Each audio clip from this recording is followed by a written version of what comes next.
So Dana, when I was on the road and people, have you ever been to CVS or something, and my bill was like $4.96, and they go round up for Ukraine, and then everyone in their line goes like this. What is he rounding up for Ukraine? I go, oh, rounding up for Ukraine. Oh, yeah, that's funny. I didn't even hear it. Round up for Ukraine. They just say it like that, and I go, oh, and then I go, I guess, and I go, no, and then the whole line freezes.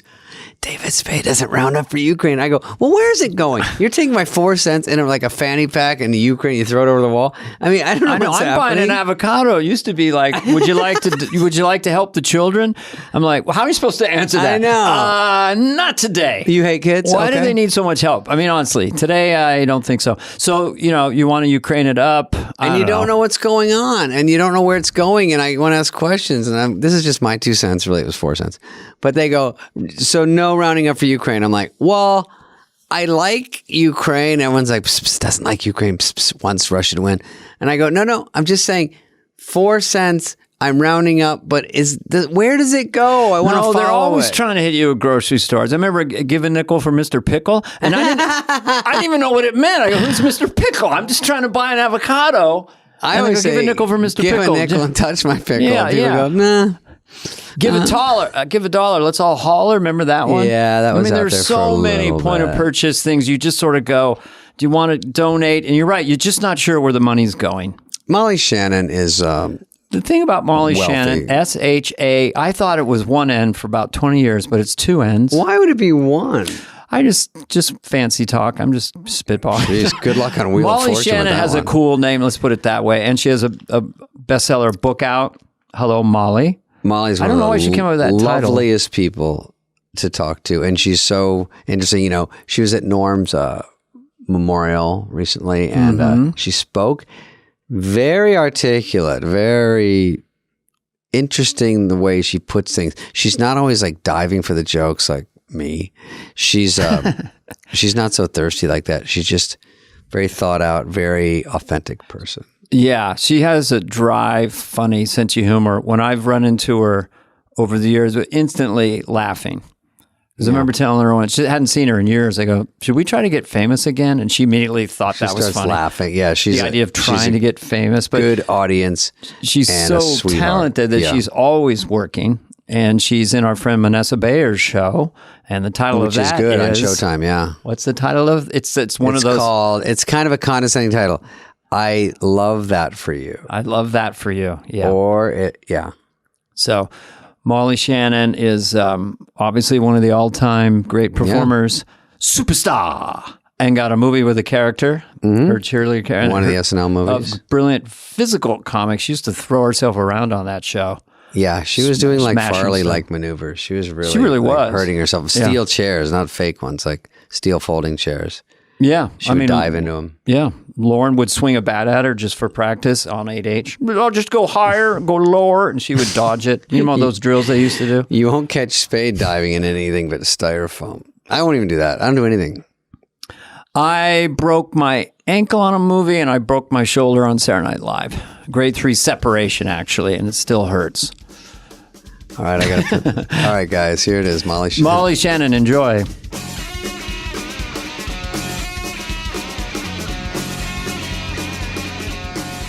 That's amazing. This is such a great idea. Congratulations, guys. Thank you, Molly. And, Molly, a bunch of high school friends and I chipped in and we bought a Bitcoin. So I'll let you know how that goes. Okay, great. I like how we're very quiet. Yes. I have a card. I like when people talk this way. Like sometimes if I end up, like if a fan comes up and is like, I just wanted to say that, I'm like, I feel so relaxed by your voice. So I'll keep talking to them if I like the voice. I think that I relate that to you because maybe you talk like that in sketch or something, or maybe we've talked about NPR. That's where you did it. I've talked about this on interviews, but I actually have something called ASMR for real, which is like a type of response to certain voices where you feel really relaxed. So, and it's not, it's real. I've had it since I was a kid. So Store, the game that we used to play, David, is kind of based on that, but it is really real. Like if a certain if I asked them, like a stranger for directions and say they had a certain voice where they were like, okay, let me just get the map. And then they touch the map and they have a certain type of voice that puts me in a very relaxed state. So is it like Zelig, Woody Allen, that you start to become them in a way? Like, hi, Molly, I'm just a really big fan. And you go, thank you so much. I love that. She just keeps asking for directions. No, it's not like that. I love that for you. It's a feeling of like, it feels almost like getting a massage. It's like, I do that too. Voice. It's like when you were a kid and people would read you stories, if you got the right voice to read you a story, that's what you wanted. Yeah. Some teachers had it. Sometimes that's cute, David. When someone read you to go to sleep, when you're little, and then you just go lock into it and you go, oh, it's the best. And then you zonk out. It's great. Teacher would read the story and I'm in second grade and the teacher was like 25 and had like nylon stockings on and a short dress. It was just sort of, it made you feel funny. Oh boy. It made me feel funny like when I used to climb the rope in gym class. Where that came from. But anyway, I don't know why I went there, but. Wait. So you're saying that she would have stockings on? Well, just the first time I'd seen an adult woman and they were very beautiful. They were second grade teachers. It's the 60s. Anyone can be a teacher now. And they were pretty young women and they would have just a normal skirt on and crossing and uncrossing their legs. And I'm 7, 8, or 9. And I just sort of got a little tingly. So you start noticing women and you go, oh, I like this. And then they're not doing anything wrong and everything is sexual to you. Yeah, they're just really sweet. They're just living their life and you're like, whoa. Yeah. So she's walking. That's great. It's like when you fell in love with the lifeguard. Remember in 7th grade? I just made this up, but you know what I mean. I was like, I like there's so much in her book and it's the only thing that isn't in her book about the lifeguard. I have a question for Molly about your book. Okay.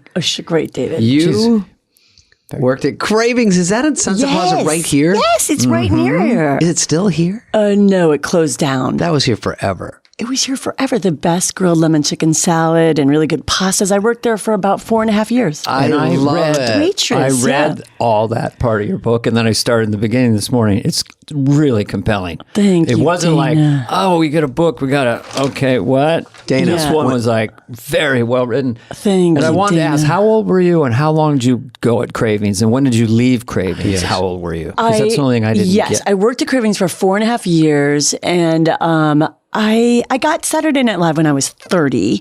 So, but I had left Cravings, I think, a couple years before that. So from 23 and a half to 28. Something like that. Yeah. About like that. Wow. Yeah. But we had fun.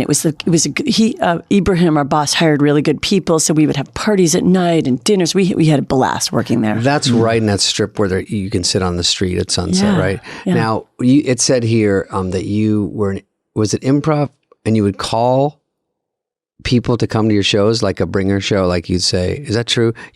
You made a bunch of phone calls. It said 500 to get 200 people to show up. Yeah, I would use, it was before email, so I would tell my customers, oh, I do this comedy show called The Raw. You got to come see my show. What's your name? And they're like, oh, Ben. I'm like, oh, what's your girlfriend's name? Melissa. Okay, Ben and Melissa, give me your number. So then when I did a show in Santa Monica, I would pack the house with like 200 people, and I would just invite one industry person per show and make it like this hot show. But really, I was calling everyone myself, like, hi, Ben, I met you at Cravings. Can you and your girlfriend Melissa come to my show? Yes. Okay, great. Oh, and I would make all these calls. And when I got Saturday Night Live, I took that box of name and phone numbers that I'd saved from all my waitressing days and threw it in the dumpster because I didn't have to call anyone anymore to invite them to my show. That's nice. It's like a robocall. Did you light the dumpster on fire or what? It sounds very dramatic. It does. You sorry. That's so funny. No, I didn't light it on fire, but it was dramatic in that I took that box and I was like, all the little papers went flying. By the way, it worked. Cool. All that work paid off. So you were a go-getter then. Yes. You got Marcy. Where did Marcy see She you? was the Marcy best. Klein, talent coordinator for SNL. Marcy Klein flew out. Thank you so much. Thank you. I got some coffee. Oh, great. Jeez Thank Louise. you. Almond milk. I gotta get some We got biscotti. Molly some coffee in an Ellen mug. Yes, with almond milk. That's so nice. Sorry about Just spill that anywhere, Molly. It doesn't matter. Marcy Klein came out to see my stage show. The Saturday Night Live producer Molly and just trenches talent my house with, management. almond milk. Well, she wasn't a talent manager, but she was in charge of talent or something. Well, I heard he had a couple of headings, Marcy. Yeah, she was the producer, talent coordinator, but she came out to LA and saw my show and loved it. And then she was like, I'm bringing you to New York to audition for Saturday Night Live. So How fun. that was, yes. And How you're- fun. Marcy was a big part of all that because Yeah. she was there when I was there. She was in on my audition. She was in on yours probably, huh? Nope. Whoa. No, guess it was at Dana's audition. Go ahead, Dana. Okay, this is a 30-second story about me. Okay. I was on SNL. I played Brown University. Wow. And there was a woman in front that was kind of heckling me or friendly or whatever, and she had gigantic hair. So I did a comedian's trick of calling her Big Hair Woman. So that became a runner. It's an old comedian. So, hey, Big Hair Woman, what do you say? Yeah. So it ends up that was Marcy Klein. And then Marcy, next year, comes to SNL. And so I remember her from Brown University. So when we have her on this podcast, I'll call her Big Hair Woman. Oh, that's... She has an incredible head of hair. Audition, beautiful what blonde famous singer hair. was at your audition? Well, I did it in Santa Monica as well, a little club called Igby's. Igby's. And Rosie O'Donnell was playing there, and I had to ask her. I didn't even know Rosie O'Donnell. She seemed like the most confident person I ever met. Yeah. Could I lean in on your show, and I'm going to bring Lorne Michaels? And then she said, okay, and then we flipped a coin. I went on first, but Lorne walked in. Brandon Tartikoff, head of the network. What? I go, God, I'm getting really nervous. And then Cher settled in. So that was my trio, 3-shot. Here is your life. If I didn't make it that night, I think I'd be working at, what was it? Carney's? Where'd you work? Cravings. Oh, I know it's gone, but I'd reopen it so I could work there. And how many minutes did you have, Dana? I was actually doing the stand-up thing route. So I had an hour 10 of stand-up. Amazing. But you would audition at the Comedy Store and you do 5 minutes. Well, isn't that special? Get off. Didn't work. I bombed. Every time. I followed Kennison once. Dead silence. So this time I had 45 in a real club. Yeah. And I was just scared out of my mind. When Marcy saw you, how was your nerve level at that point with your act? Were you getting really confident, or were you nervous when Marcy was there, or you didn't know who she was? Really? Let's see. She came to so she flew out and came to see my stage show, which was about an hour, the Rob and Molly show. And I was definitely nervous. I was very excited that we got her to come see my show. So I was just thrilled. So I had kind of taken off a year from doing the shows because I was like, I don't know if I have the heart to stay in this business. So really a year before that, I really thought I might quit and become a real estate agent, or I don't know. But then I heard Marcy was coming to town, so I whipped together a show for her at the last minute, and I paid for the band and asked my partner Rob. I said, "Do you mind? Could you do one more show, please? And I'll take care of everything. I'll invite everyone. All you have to do is show up." And he said, "Okay." So I was just really just excited that she was there, and it was a great feeling in the audience. And but yes, I'm sure I was nervous. But then for my actual audition flying to New York, I had 5 minutes at Stand Up New York with, and I got to do characters. And let's see, I'm trying to think. Yeah, so that I was definitely very, very nervous. Because you're not a stand-up. Well, I'm just interested, if anyone's hearing this and they're like at a theater group in high school or something, that you, Wally Shannon, was thinking, maybe I'm going to quit. Maybe I'm not going to do this. Yeah, of course. exactly. I think we all think that. And then 18 months later or something, a talent coordinator from SNL, and then you're on your way. So we had reinforcing mechanisms being stand-ups. That's how I made a living. So I couldn't quit. But I quit several times in college. I mean, I bombed so bad. So how did you deal with that? Did you feel like you went into kind of a depression? Or let's see. Just anxiety? I wasn't I never really got depressed for a long period of time, but I remember I had an audition on a lot in the Valley. I forget if it was CBS Radford, and I remember not being asked to stay. It was one of those things where you could see the girls who were going to say were going to go straight to producers at 5 o'clock. So you kind of know. They hang around. They hang around. You kind of know. And you say you can go. They go. Yeah, and you get to know the girls on the circuit, kind of the comedy girls or Groundlings girls. And I went and did my thing, and they were just like, "Thank you, Molly."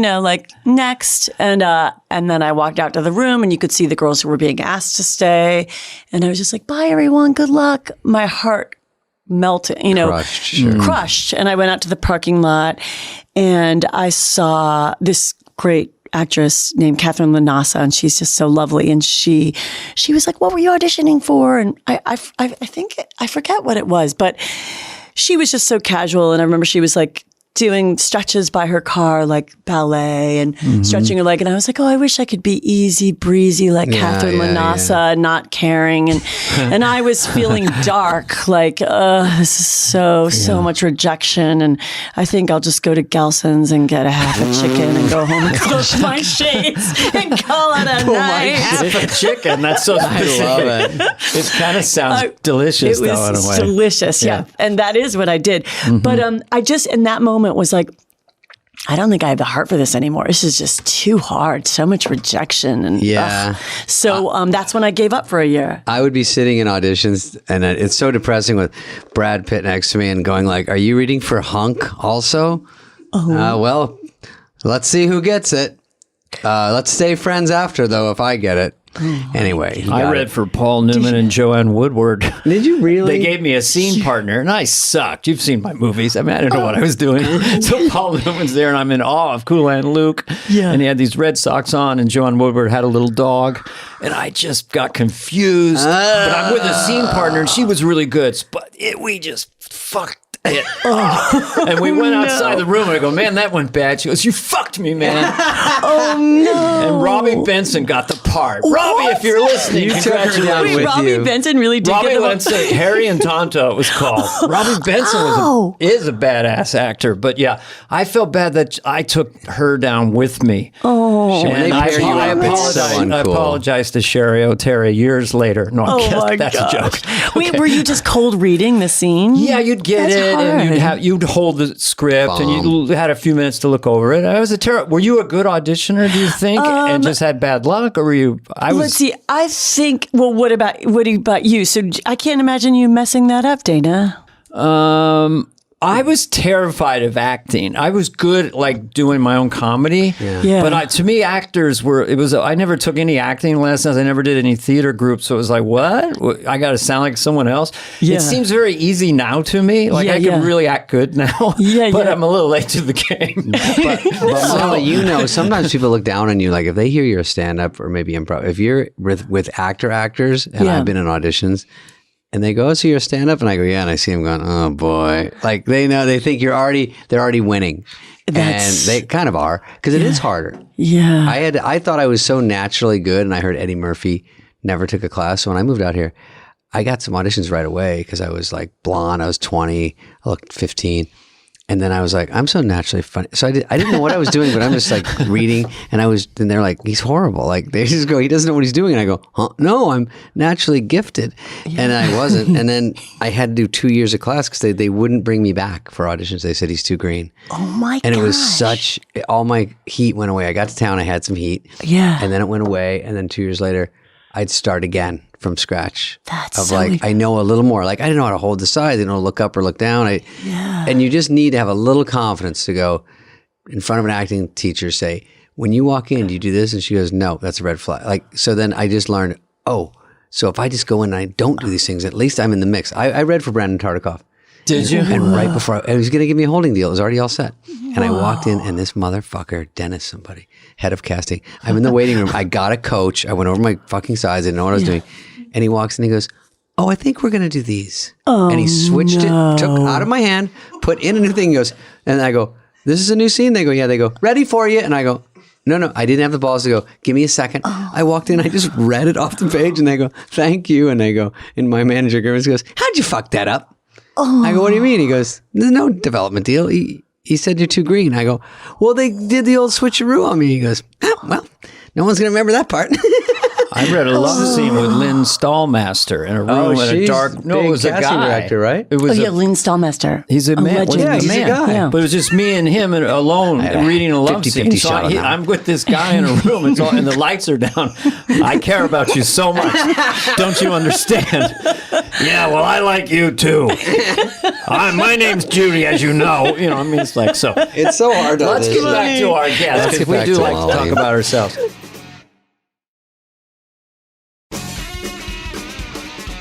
Wait, I have to ask one question. David, how old were you when you came to town? 20. 20? No. But he looked 15. But you could play. I tried to audition with your. I had a box of props. Gross. And I waited at the improv. And you know what's funny? I had a Batman sweatshirt on to sort of signal I liked comedy. Like, this is kind of like That's a good idea. It's so gross. But I was like, I'm kind of funny already, right? It was just a bat. And I was like, huh? And like, they might stop me on the crowd and go, you don't even need to audition. I know you got something going on. That's funny. And so I go, and then Dana, you might have done this. They go every 3 minutes, they pull it out of a hat. But I think it's all rigged because it's even worse because you don't get sickened by your audition. Every 3 minutes you're sick because they go, is this it? Hey, Jim Squankmeyer. Nope. Got 3 more minutes. And then that's all until midnight. Then they go, just go home. Well, that's it, folks. And I was like, oh, I never got picked. So I gave up again for a year. And then I came back to LA. See, everyone quits. Tried again. Everyone quits. It's just the way it is. You have to be a quitter. Check. I want to hear what happened when you walked into an audition room, because when I walked into it and I'd see all these versions of myself, like really young, boyish-looking men with no chins and just sort of like. So I'm like, oh, this is me. I'm part of this tribe. So when you walked into a Molly Shannon, did you see versions of Molly, or was it? I mean, I definitely, when I started to get further along, there were definitely like, you probably audition opposite Groundlings girls, like really talented, kind of those really fantastic comedy girls. Yeah.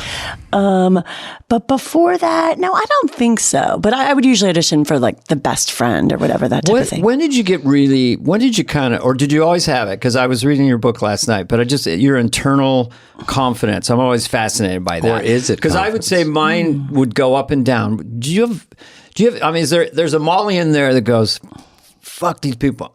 I'm fucking great, right? Yeah. Get out of my way, or how do you process your talent and what happened to you? How do you, or is it just surreal to you? I think sometimes if I felt like, I remember auditioning for a commercial and I was a waitress at the time. I didn't have a lot of money, but they were just like, kind of rude. These like producer writers were all there and kind of blaming the actors and no, and I was just like, and all these really cool actors were auditioning and then I went and did it. And I think they weren't really paying attention and they're just like acting disinterested and they were making everybody wait for a really long time. And, I think when I was finished, I said, the problem you have is the writing. The actors are all really good. These people are talented. You got to fix your script. This writing is not good enough. Good one. Because I was just like, so I could be tough that way, and just not care. If I knew that something was right, I think sometimes that's a good. Sometimes if you feel angry, that can be healthy, standing up for yourself. It's so I definitely did stuff like that where I was like, I don't give a shit, Well, because they start treating you so shitty sometimes in those auditions. You go, they don't even look up. They don't do anything. They know they're not taking you. They look at you, look down and go, oh yeah, they're out. And then they go ahead. And they go, we're not doing the other scenes. That's the worst. Because the person before you is there for 25 minutes and they're laughing and chuckling and really clicking the heels. And then I read one scene. They go, we're just doing one. I go, that last person did 9. And then they go, well, we're just doing one with you. And I go, yeah. So I was so good. I got it just from that. Yeah. They're like, we'll explain it in the parking lot and get them out of here. Exactly. And I understand I was working with the public all the time as a waitress. And so I was always polite. And so I just thought it's disrespectful to treat people that way. So at any level, I don't think that. I do think subplanning anger for fear is just a nice move, Like I have a fear of flying, and sometimes I'll just manifest anger to myself. Fuck this thing. Let's fucking light this candle. I mean, it's just a good way to get aggression out. Wait, you mean that you'll be fearful, anxious to fly, and then you'll start saying like, "Fuck this plane." Yeah, fuck this plane. Let's light this candle. I don't know. Dana's never mean. I never see you mean to anyone though. Unless it's really people like me. I'm a nice guy, which is kind of, it could be also what an obnoxious, passive aggressive guy. Depends what song you like. But I had horrible anger issues in my 20s, and I would be nice until I wasn't nice. Never make a nice guy mad, because then they have all this suppressed anger stored up, and I would go 0 to 1,000 with a bank teller or a director, and I never had a middle gear. Then I figured out, God, I have all this anger from my childhood, so I've been better. It's like Molly said, if you bully, I get that. I get bullied all the time. So all my whole life. So if you get pushed around, you get this, or someone's very disrespectful, I snap on a dime. And, David, did you get bullied when you were a kid? Oh my God, nonstop. You did? And then for what? When you were in grade school? I was a bit of a pipsqueak. I wasn't this strapping athlete you see today. And I was always pushed around, and I didn't have a dad, and I was mad my dad wasn't there. So one time I fought back on this kid in 6th grade, and he kept pushing me and hitting me for no reason, and it was so humiliating. That's awful. And then I'm like, it just came out like, my dad left me. You want all this anger? And I just went bananas on him. Yeah, I'm sure you did. And he went down his back, and I started beating the shit out of him, and the whole school was watching. And he crawled up, and he goes, "The coach is coming," and he ran. The coach was not coming. What was his name? I love it. Oscar. Wow, Oscar. Oh, yeah. Sandler brings him up a Ronnie lot. Carrasco was my last fight. Ronnie Carrasco, called me out in 7th grade. We're terrified all day. Then this kid was like in 4th grade, go, we could hear the punches, man. We could hear the punches. And then you just get him in a headlock. Anyway, Molly. I had boys in high school. I should say all of their names right now because they deserve it. They're funny to hear. When I would walk by, they would neigh at me like, oh. And it really hurt my feelings. All the time. It's like, why are they doing that? Did they think that I look like a horse? And it was humiliating. And I wish I would have spoken up or told, the head of admissions or the headmaster, but I never did. I would just take it every day. And then I heard that it was because there was a horse named Molly in Animal Farm. And that was annoying. Even dumber. Yeah, but every day. So mean. God, if we could call those guys right now. Should I say get it out. They were twins. Assholes. The asshole twins. I heard of them. No, I won't say. All twins are on standby right now. 2 twins and another one. And they were such dorky twins. By the way, Sandler bullies me because I told him that story one night 10 years ago. And then now we're doing a gig in St. Louis. And he looks out at the crowd and he goes, I think Oscar's here. And I go, get the fuck out. Oh, he kind of Because he knows it drops my heart for a second. I go, why is he here? Oh, shut up. So you talk about him a lot. I just did to those guys just because funny. that story. I never heard Oscar who just was rabbit punching me, which is illegal. I'm talking to some people at Little League, and he just starts rabbit punching me in the back of the head. I'm like, and then immediately a circle around me. I go, no, there's not a fight here. Wham in the face. I'm like, I don't know. I can't get mad. I don't know what we're fighting about. If you'll explain it to me, I'll gladly. Yeah. Well, at least it was outside the house. I got beaten in the house and outside the house. No, but I kind of ran, which was... You did? Why, Dana? Well, Daddy liked to get a little... He liked physical? To throw things around. It used to be like a fun podcast. I have a lot of questions for you, mister. There's plenty of people who had a couple whoopings, and I'm not that was exotic, sort of the drill back then. But my childhood, that's a whole other issue. I You have want to talk so about many our guests? questions. Did your dad spank you? Molly, if you don't start a podcast, you're the most curious guest we've ever had. We can't even get to. Dana, you can't let that slip by me because now I have so many questions. Wow. I know. Well, we'll talk afterwards. Okay. When we interview Dana, rolling. We're going, right? Yeah. I want to talk about it is. A lot of things. No, I have to ask her about a stand-up comic named... I don't like you that. You did a character, right? I don't remember. I think I remember. Oh, Jeannie Darcy? And it was, don't get me started. Yeah, Were you love very that character.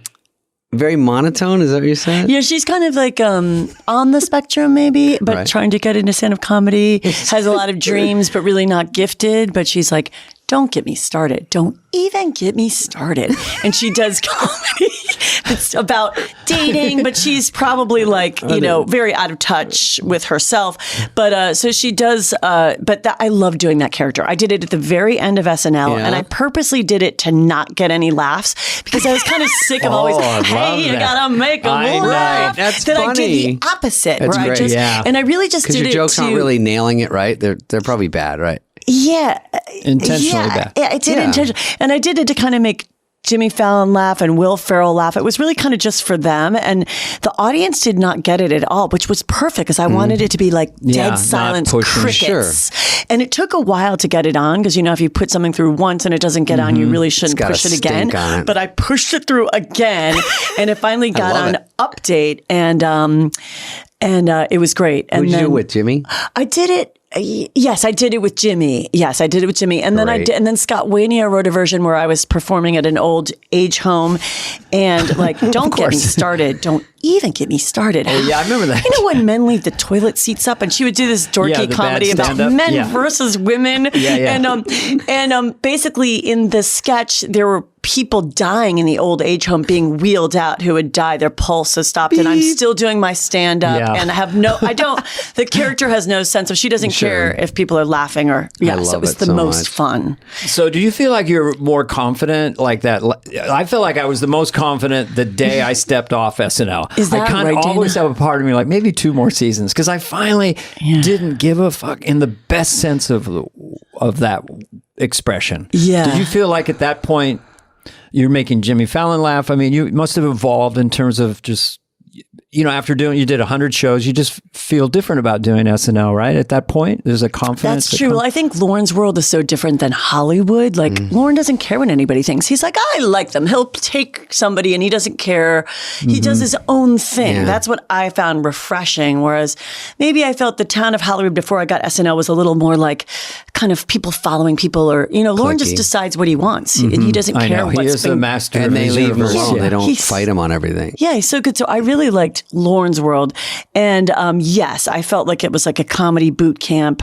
I felt like I got to a point there where I really started to enjoy it. I was like, you know what? I'm not going to worry about if I get something on or not. I'm just going to enjoy it like a creative arts camp. Like I'm working with these amazing writers and such talented people that if I started to look at it more as like an arts camp, like a fun, that then I could enjoy it more. I mean, look, we all know it's competitive, of course, but I changed my philosophy about it like 3/4 of the way through there, and just started to really enjoy it. It's like fun. Pretend like it's like a summer camp for creative people. Did people calm you down? Because when I was battling nerves, when we've talked to Bill Hader and others around the nerves of SNL. Yes. And then I'd come out and I would see at the Church Lady set, and I would see Phil in his costume, Phil Hartman, and I would see Jan, and they would calm me down. I'm like, these are my people, and love it. They're so good. Like it's so much fun to have people that are pretty much whatever damage, why we do this, who we are in this little tribe against the world. It's nice, isn't it? That is so cool. So it sounds like what you're saying is that you would just feel like you're just with them and you could like tune out the outside. When you see Will Ferrell there and you're walking into the set, or Anna, you're safe. You got somebody good. It does kind of calm you down a little bit. You're more excited and you're in it together. Exactly. I actually, Will and I wrote this sketch once where we were 2 characters. We did it center stage, so there's no excuse to not get a lot of laughs because it was easier. And we played 2 characters who'd recently lost 100 pounds, and the sketch tanked. Not a laugh. But Will and I made a deal when we went out there. We were like, okay, if it's just crickets, we're just going to commit harder. Yeah. See, I love that. And we were looking at one another and like a twinkle in our eye, like, oh shit, we are bombing. And then we just performed it harder and harder. Like, can you believe it's 100 pounds? And nobody was laughing. I wish I could have a copy of this sketch. And it was just exactly like you say, Dana, like such a bonding. It's like, it's all I cared about was me and Will and me. Yeah. Nobody else matters. And this might be the most fun I have ever had. Yeah. And I feel like you have to embrace the bombing as much as the scoring, because they really go together. You know what I mean? It might be a clever bit, because sometimes the audience doesn't, if they don't get it, they sometimes feel like they're missing it, and they go, this is good, because in the old days, you do a sketch like cheeseburger, they don't know why it's funny. And then they go, remember that great sketch? And Dan Aykroyd goes, oh, Conehead's bombed 3 times. Like, they would just keep doing it. And then finally it clicks in that people go, I love this one. Yeah. And it takes a while to get why it's funny. And sometimes it's not so easy, where it's just like jokes, or I'm a crazy character. And they go, I get that. Yeah. But when you're doing something very dry, that's fun. And if they stick with it, sometimes by the end of the sketch or the next time you do it. Molly, you did all these styles. You do this sort of very subtle acting. Yeah. And then you're doing Mary Catherine Gallagher. Yeah, you know, and so that would be if the sound broke at a bar, they're watching SNL, and the sound was off, that was still going to get laughs. And then it was also funny with the sound. It was like an atomic bomb of comedy, right? Oh, yeah. Oh, that's so sweet. That character was so fun. I mean, yeah. Did you not audition for that, or am I crazy? I didn't audition for that because there was a woman around town who was calling herself kind of the unofficial talent scout who I won't say her name, but she was like, whatever you do, don't do that. Little character, Mary Catherine Gallagher, when you audition for Lorne, because if you do that, you'll never get hired. What? So I listened to her. Yeah, isn't that crazy? What a brainwash. Well, I had it with church lady. I had managers that said, you're doing that too much in your act, my stand-up. You're coming off gay. This is the 80s. The worst case scenario. But I would only do 5 minutes out of a 75-minute stand-up set. I'm only doing 5 minutes. Nah, it's too much. You're coming off gay, kid. Interesting. And did you do it when you had that stand-up audition when Lorne Michaels was there with Brandon Tartikoff? Yes. Yeah, that was in my quiver. Oh. Yeah. Mm-hmm. And I bet Lorne loved it. Lorne he said he knew at that moment. I went through a further audition and I was terrified, but he said he'd already decided at that moment. And you had me at special. Lorne. I love Lorne. Yeah. You know what? Thing's great about Lorne, because you're making me nostalgic for him. Yeah. Is that he loves funny people. Yeah. He loves us. Yes. When we bomb, he loves us. He just loves that we're doing this. Yeah, he So really sweet. does. It's so sweet. He is truly a legend, and the thought of him not being there is just, I can't even imagine it. It's his show. You mean the show? Yeah, it's his show. It's him. Become it's his one. They've integrated. Yeah. And he has so much love. People don't know that about him, and he's such a deep thinker and loyal and funny and so intelligent. And Do you still talk to him ever? Do you ever? Yeah. Oh, yeah. Well, he's fun to talk to after the show. He sort of has this he's a little intimidating at first because he's so but he's so vulnerable underneath all that. It's still your boss, always, forever. It'll be like, that's my boss. Yeah, but he's sentimental. I mean, now that after I turned 60, I just tell people I love them and stuff really casually. Sandler did it when he was in his 20s. You're coming off gay. You're coming off gay. That's what Sandler said. That's so funny. Your agent calls you out of the blue. I heard you told your friend you loved him. Gay. You're coming gay. Are you still doing that lady character? Double gay. Get out of my sight. That's a stick. Wait, who's the manager who said that? You can't say. Oh, no, that's okay. You don't have to say. Funny. You don't have to say. It was look, it was the twins. It was the 80s and, whatever. I don't want to say, but it was a big talent agency. And I don't think they were trying to fuck with me. They really believed that because if you're not listening to the character, well, it just sounds like, you could say it sounds like a stereotypical, I'm playing some effeminate character instead of a church lady. So, not a clever church lady character. So it's very clever.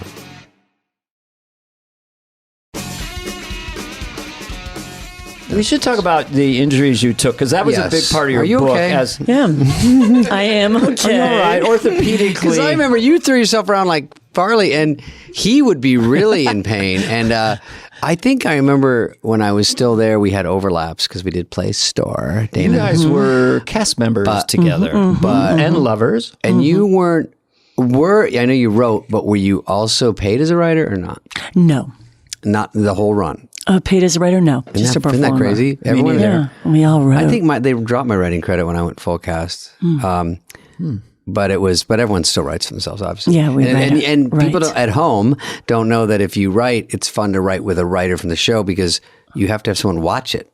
Like from the booth when you're rehearsing. If you write it yourself and there's no one else involved, who's watching? I don't even know who watches it. So you have to write to get yourself on the show. So it's a writing job. Steve Coren. Who'd you write the best with? I wrote with so many different people, like Paula Pell and Steve Coren, and but basically, it feels like when I first got there, I was so oh my gosh, how do you figure this out? But it just takes feeling comfortable with one person in the room. I think you have to be able to be yourself. But I always tell people who are trying to get into writing, if you just have that one person you could be in the room with where you don't feel dumb throwing out ideas and you can really fully be yourself, that's all it takes, or write by yourself. And if you're a writer, it's good to lock into someone else that's good because if you can write for someone, you see these writers that are like Tim Hurley's with Sandler for every movie. Like there's a lot of people that are double up and they just do movie after show after movie.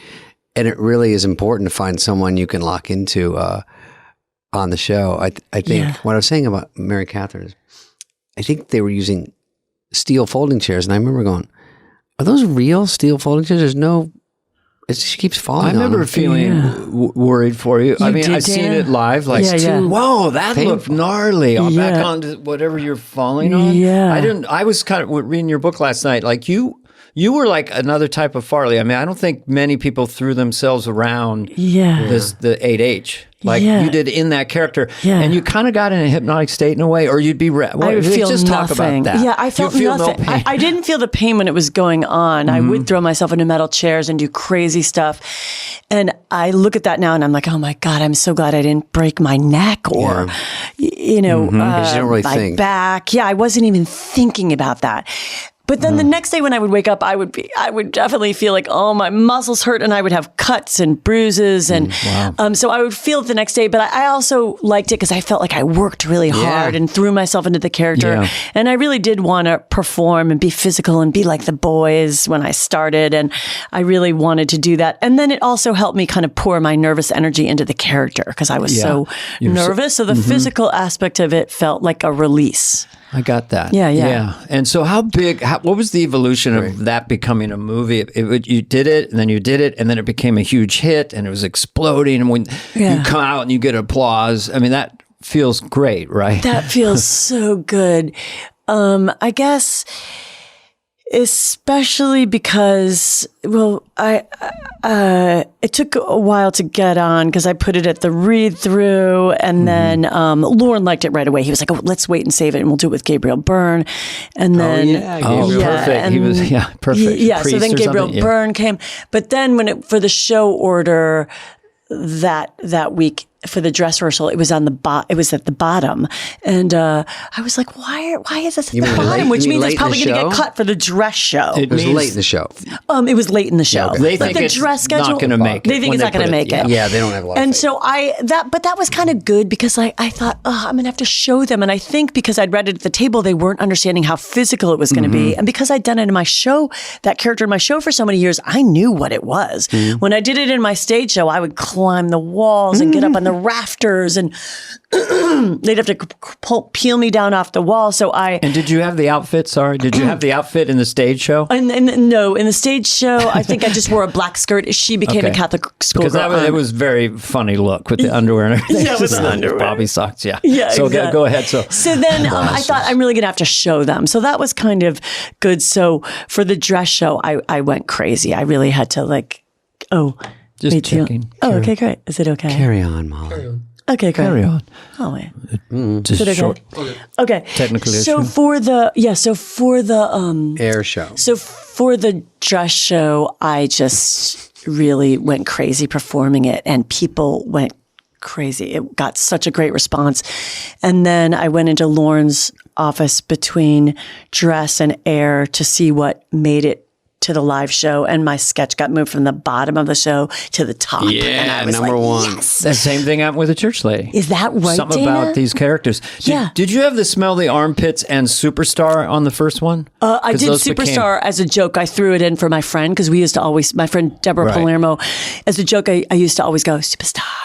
So I did it for her. I exited the stage as Mary Catherine Gallagher. Then I came back in and slid on chairs and just under my breath went, Superstar, for my friend at home watching to make her laugh. Oh, funny. So it was just thrown in by accident. Then we kept it in as like a refrain. Then it became, it's just like a great exclamation point. Yeah, exactly. Someone who just fell all over the place and owning it. Yes, exactly. And it's also... and so proud of it. Yeah, and it's a representation of my childhood, of overcoming hard stuff and still having resilience and hope, and maybe stumbling and falling, and maybe looks like you're not going to make it, and then they rise above the wreckage. It's a repeated dance of those themes. So you were able to, sometimes people ask me where things came from and all that, and I try to come up with an answer. Sometimes I'm not sure. Yeah. But you were able for yourself to figure out at some point that character was a manifestation of stuff that happened to you. Exactly. And it was like,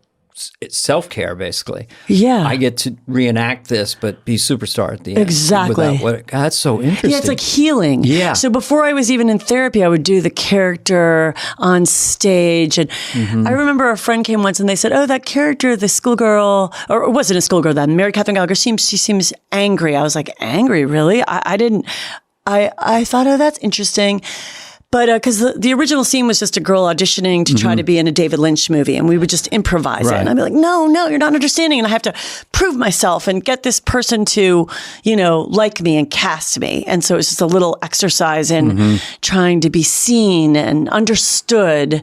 And so that's where art can like save people. You know what I mean? Yeah. That performance as a release. Yeah. And does that make sense? So sometimes you can be in your work and being creative and not realize what it is you're trying to express and not be able to be objective about it till later. Does that make sense? Yeah, I think in a cartoon way, I think that's a really evolved way to think of things in that character.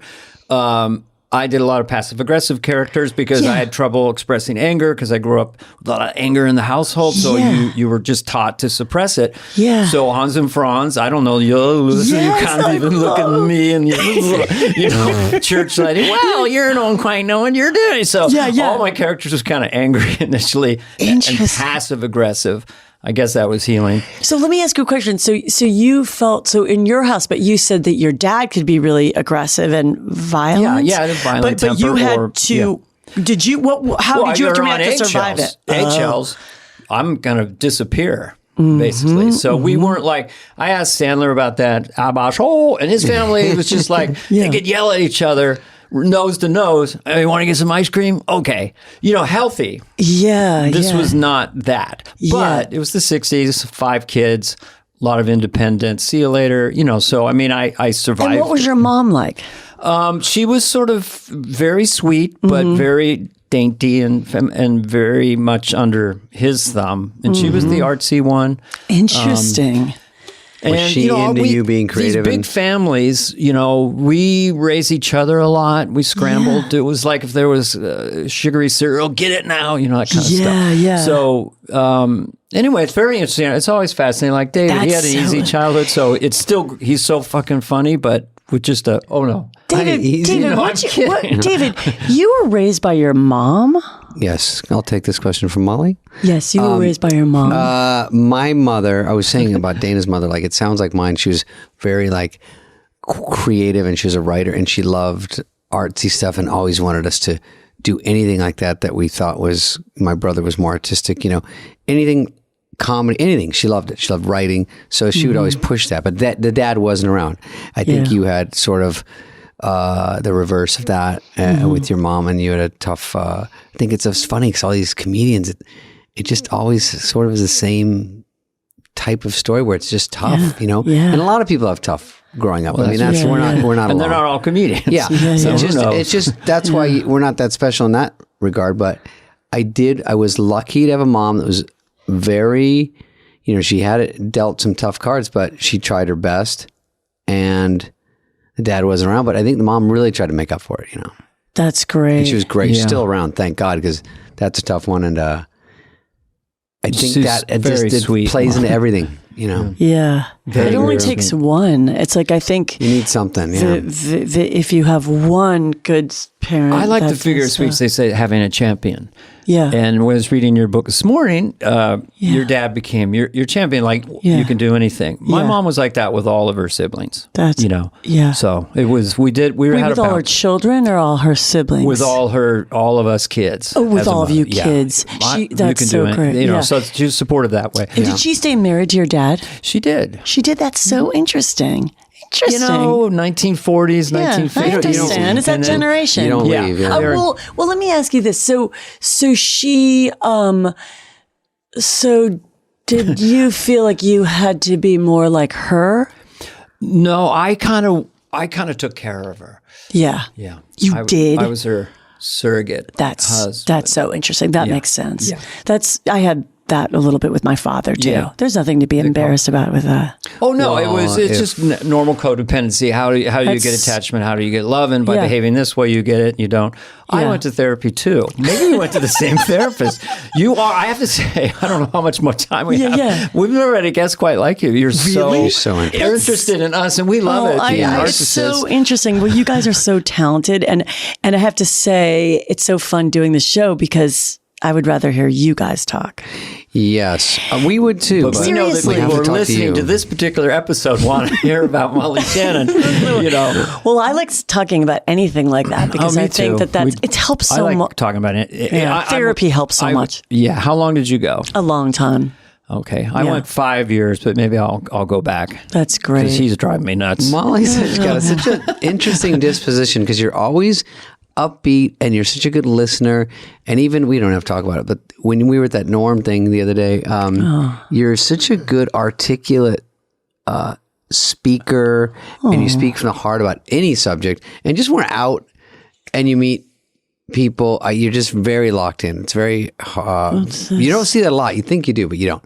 And so it's very, and then your whole upbringing and just to this point, you're a comic. It's just, we're also been through the ringer in a weird way. Yeah. And it's funny because when you finally make it, you're like, what the fuck was that about? Like, was it worth it? But you're very, I just have to give you a compliment that when you're out and about, she's got such a good vibe about it. Everyone loves it. You must have a lot of friends. If you're a curious person, people like that.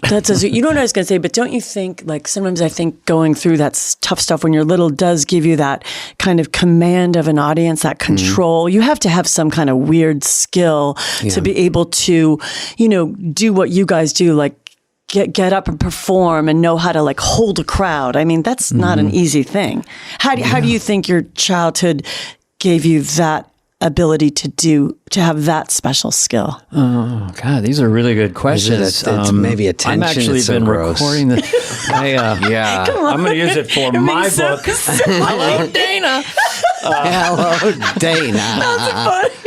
Well, hello. Oh my Dana. God, it feels so good to laugh. Well, one thing I will think though is I feel like the healthier I become, I feel like I don't want to keep going toward those old patterns of going toward pain or this or that you're not good enough. It's like, oh my God, after a while, you know what I mean? When you have your health and this and that, be happy, right? It's like, oh my God, give me a break. Well, it's the great thing I have to ask you about the show where you, QVC, it's called I Love That For You. I love that for you. And we talked to your lovely co-star. Sure. Do you know we talked to your lovely co-star? You talked to Vanessa. I actually saw She's the so first nice. 2 episodes last night. I saw one. Really That's so good. sweet. I love when you do characters and then the character does a little character voice. Oh no. It's so funny. That's such a specific thing only you could say. I love it. Just do a little bit because your character's like talking QVC. and then go, it's like whatever you do. Well, you're for the people at home. Yes. This is on Showtime with Vanessa Bayer. Yes, I love that for you. Vanessa's and Molly such Shannon. a doll. I love that for you. It's a really quirky, cool, smart show. You say what it is.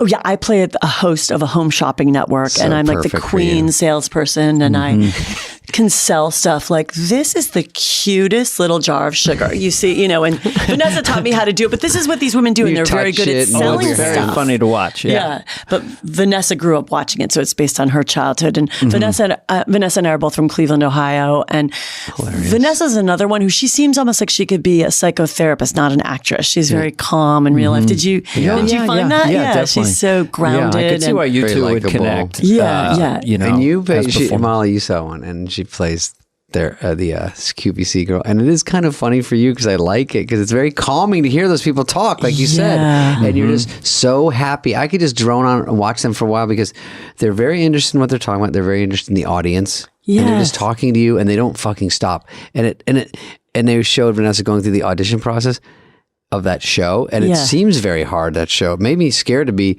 on QVC because you just got to run it. And then they have a graph showing when the sales go down. You say something wrong and you go, and she accidentally smells something and acts like it smells kind of bad for a half a second. And then they go, the sales fucking plummeted. Yeah. Just now, half a second because you didn't. I have a friend who trained for a shampoo line, and he said he was terrible, but they put you through training, and there's a certain type of language they have to use. But he said if you talk about like mama or God, the ratings go up. Like, so my mama says, this sugar's the best. Then boom. Oh. Thank God for church on Sunday. Like sales. Tick, tick, tick. So there's just certain things. I wonder what we should say in this podcast to make our ratings go up. I know you don't say anything. Hallelujah, David. Hallelujah. Hallelujah. Oh my praise. No, I don't want to say that. So I don't go for ratings. Yes, I do. No, I do. Molly, Molly, how do you, yeah. Do you like apples? Do you like apples? What's your favorite? Have you ever? I know you like half chickens. Can I ask you a question? Have you ever at a dinner been to it, like a group dinner, and just there was like a little bit of a silence or a lull in the conversation, just said something just to fill the air? David, you go first. That's all I do. That's a good one. That's all you do? I go, do you like apples? I go, I already asked you. Yeah. I go to What's Your Net Worth? That gets everyone going. That gets everyone Or relaxed. have you ever encountered anything supernatural besides meeting me? And then people have ghost stories. And I did that with Julia Roberts and Tom Hanks and these people at this Shakespearean comedy thing. told you ghost What's stories? that? What is that? Tom would have, you would go on and you would do Shakespeare, but you could do it any way you wanted. So I was just doing it as like, hey, how you doing? Or Shakespeare, it's just and it's a big charity event he does. And this was 10 years ago. So then Julia Roberts and all these actors, and we're all around a table, and it's a little bit of like that small talk. Well, I think so. You too. And I go, have you guys ever seen a ghost or any supernatural thing? And then everyone has a story. Yeah. So Molly Shannon, That's great. I ask you, Yeah, do you? Yes, a have you ghost ever story. encountered A UFO something or you a couldn't ghost? explain that kind of freaked you out? I lived in this apartment in Hollywood that Man Ray used to live in. I like your question, Dana. And when I was a struggling actress with my roommate Brian Donovan, and it had cathedral ceilings, and it was across in El Pollo Loco on the corner of Fountain and Vine, and I had just like a loft. I love that. That's scary over there. Yeah, a little I scary, love but that El they're Pollo old Loco. Hollywood, Old Hollywood. Franklin Hotel or something. Yeah, it's just It's a Franklin. bit sketch, though. And we lived there together, and I remember we had a party, and this guy who was at the party was like, "Them's ghosts in here," and I said, "Really?" Where was he from? He was from Arkansas. Does that scare you, though, about ghosts? That would scare me. No, because I didn't really believe. But I would have dreams at night. I don't know if it was sleep paralysis, but I would have a dream where I was being held down only in that apartment. What? Have you ever had that, I've Dana? had it at San Ysidro Ranch, which I made my wife. We left the hotel in the middle of the night. Wow. And I had it twice, and I'm like, "What the fuck is That's this?" a push down, like a feeling? It's from Nightmare. It's the feeling of a horse lying down on you. Whoa. And then I had the house we have up in Northern California. It's from 1909. Yeah. And where my son's bedroom was, which he moved in with his brother. When I slept in there a couple times, I had it in there. Also, white noise I had in there too. Why is everyone sleeping? When I was home, wait, what? Where's that coming from? Yeah, you're only those two brain's on things. the fritz. But I'm not afraid of anything anymore, really, at this age. That's so good. But what happened? So he says ghost. Did you meet the ghost? Yeah, that's all. No, but I would just feel like I was being held down, or I would feel like there was somebody at the edge of the bed holding my feet down, and then I would wake up, but it was only in that apartment. When I left, it never happened again. Isn't that weird? We got to Were you call. We got to scared? get Dan Aykroyd on this podcast. He loves this stuff. He Dan. does? He's into it. Wow, he that's would so really cool. be fascinated by that. Oh my But you weren't, I would be scared shitless. Yeah, I was a little When I hear any scared. noises, I'm scared. And I had another scary thing at that apartment too, where there was in my bedroom a peeping Tom in the alley, like I saw a head while I was changing. And I was like, peeping Tom. And so then I ran out to the front and called the security guard. I was like, Andrew, come here, hurry. And he came into the door, and I almost have to get up and demonstrate, but I don't want to go away from the microphone. Funny. Walked in, and he came in, what? And then while he was in the door, he got in, and then he slammed the door shut with his foot, and it was within seconds that I realized, oh no, that was him.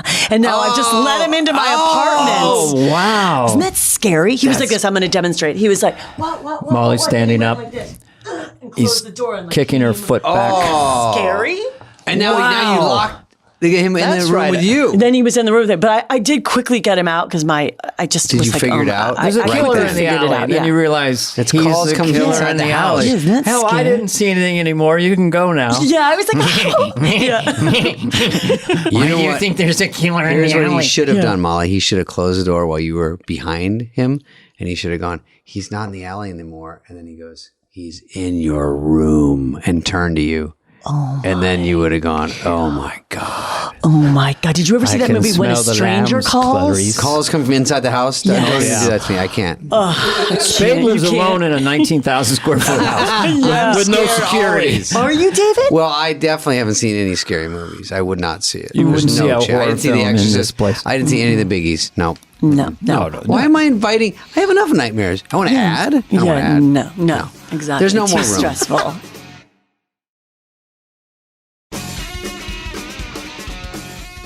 All right, Molly, let's get Molly out of here. She's been Molly Shannon. been great. We have one final question. Yes. She's the greatest guest ever. What did you eat for breakfast? Dana first. Jesus. Dana first. Dana first. The same thing I have every day, Molly.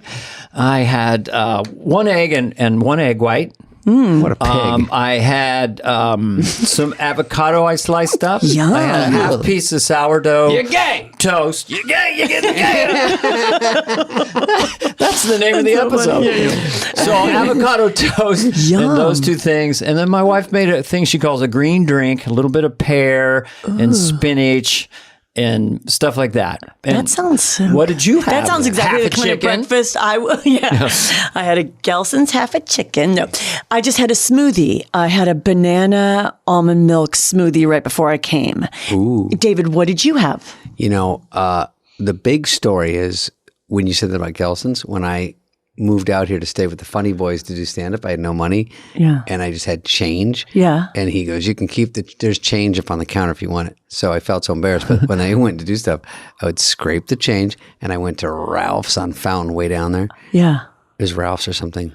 And then I went and I got the rotisserie chicken and the thing. Same thing. And just took it hard. This is a lot of food. I was for like the price. Cujo. I ate it. And they come home. I go, oh, hello. Kind of looks like Cujo over Yeah, I here. really went at it because I haven't eaten all day. Yeah. And then I know if I get a spot at the Improv, you get a free pineapple chicken where it's like a little breast with a pineapple circle on top. Woofed. Yeah. Because that was it. You don't know when the next one is. And so, but this morning, eggs. Oh, eggs. Okay, Eggs, yeah. scram. always And have the only interesting thing, I have well done bacon. That's not that interesting. And then I have a Bacon, little what's your plain LDL, oatmeal. sir? A little plain oatmeal, no bread. Yes. Don't But want white. to. I try not to eat too much wheat now. God, we're so no. old. It's Okay, horrible. good. Sourdough, it's the most benign. Come on, it's Joe Biden. It's sourdough. Okay. I know, it's just inflation. I'm doing Biden. It's inflation. It's just inflation. It's the Pirates of the Caribbean. Is it a joke or is What? it no joke? It's no It's no joke. Joe, I'm not kidding around here. Biden's always Molly, saying it's no joke. final question. Yes. Oh, we get the last one on her? If the decks are clear, the kids are great, everything. What's a Molly super day? Like your Wow. mental health day. Ooh, I this like is that. Molly's day off.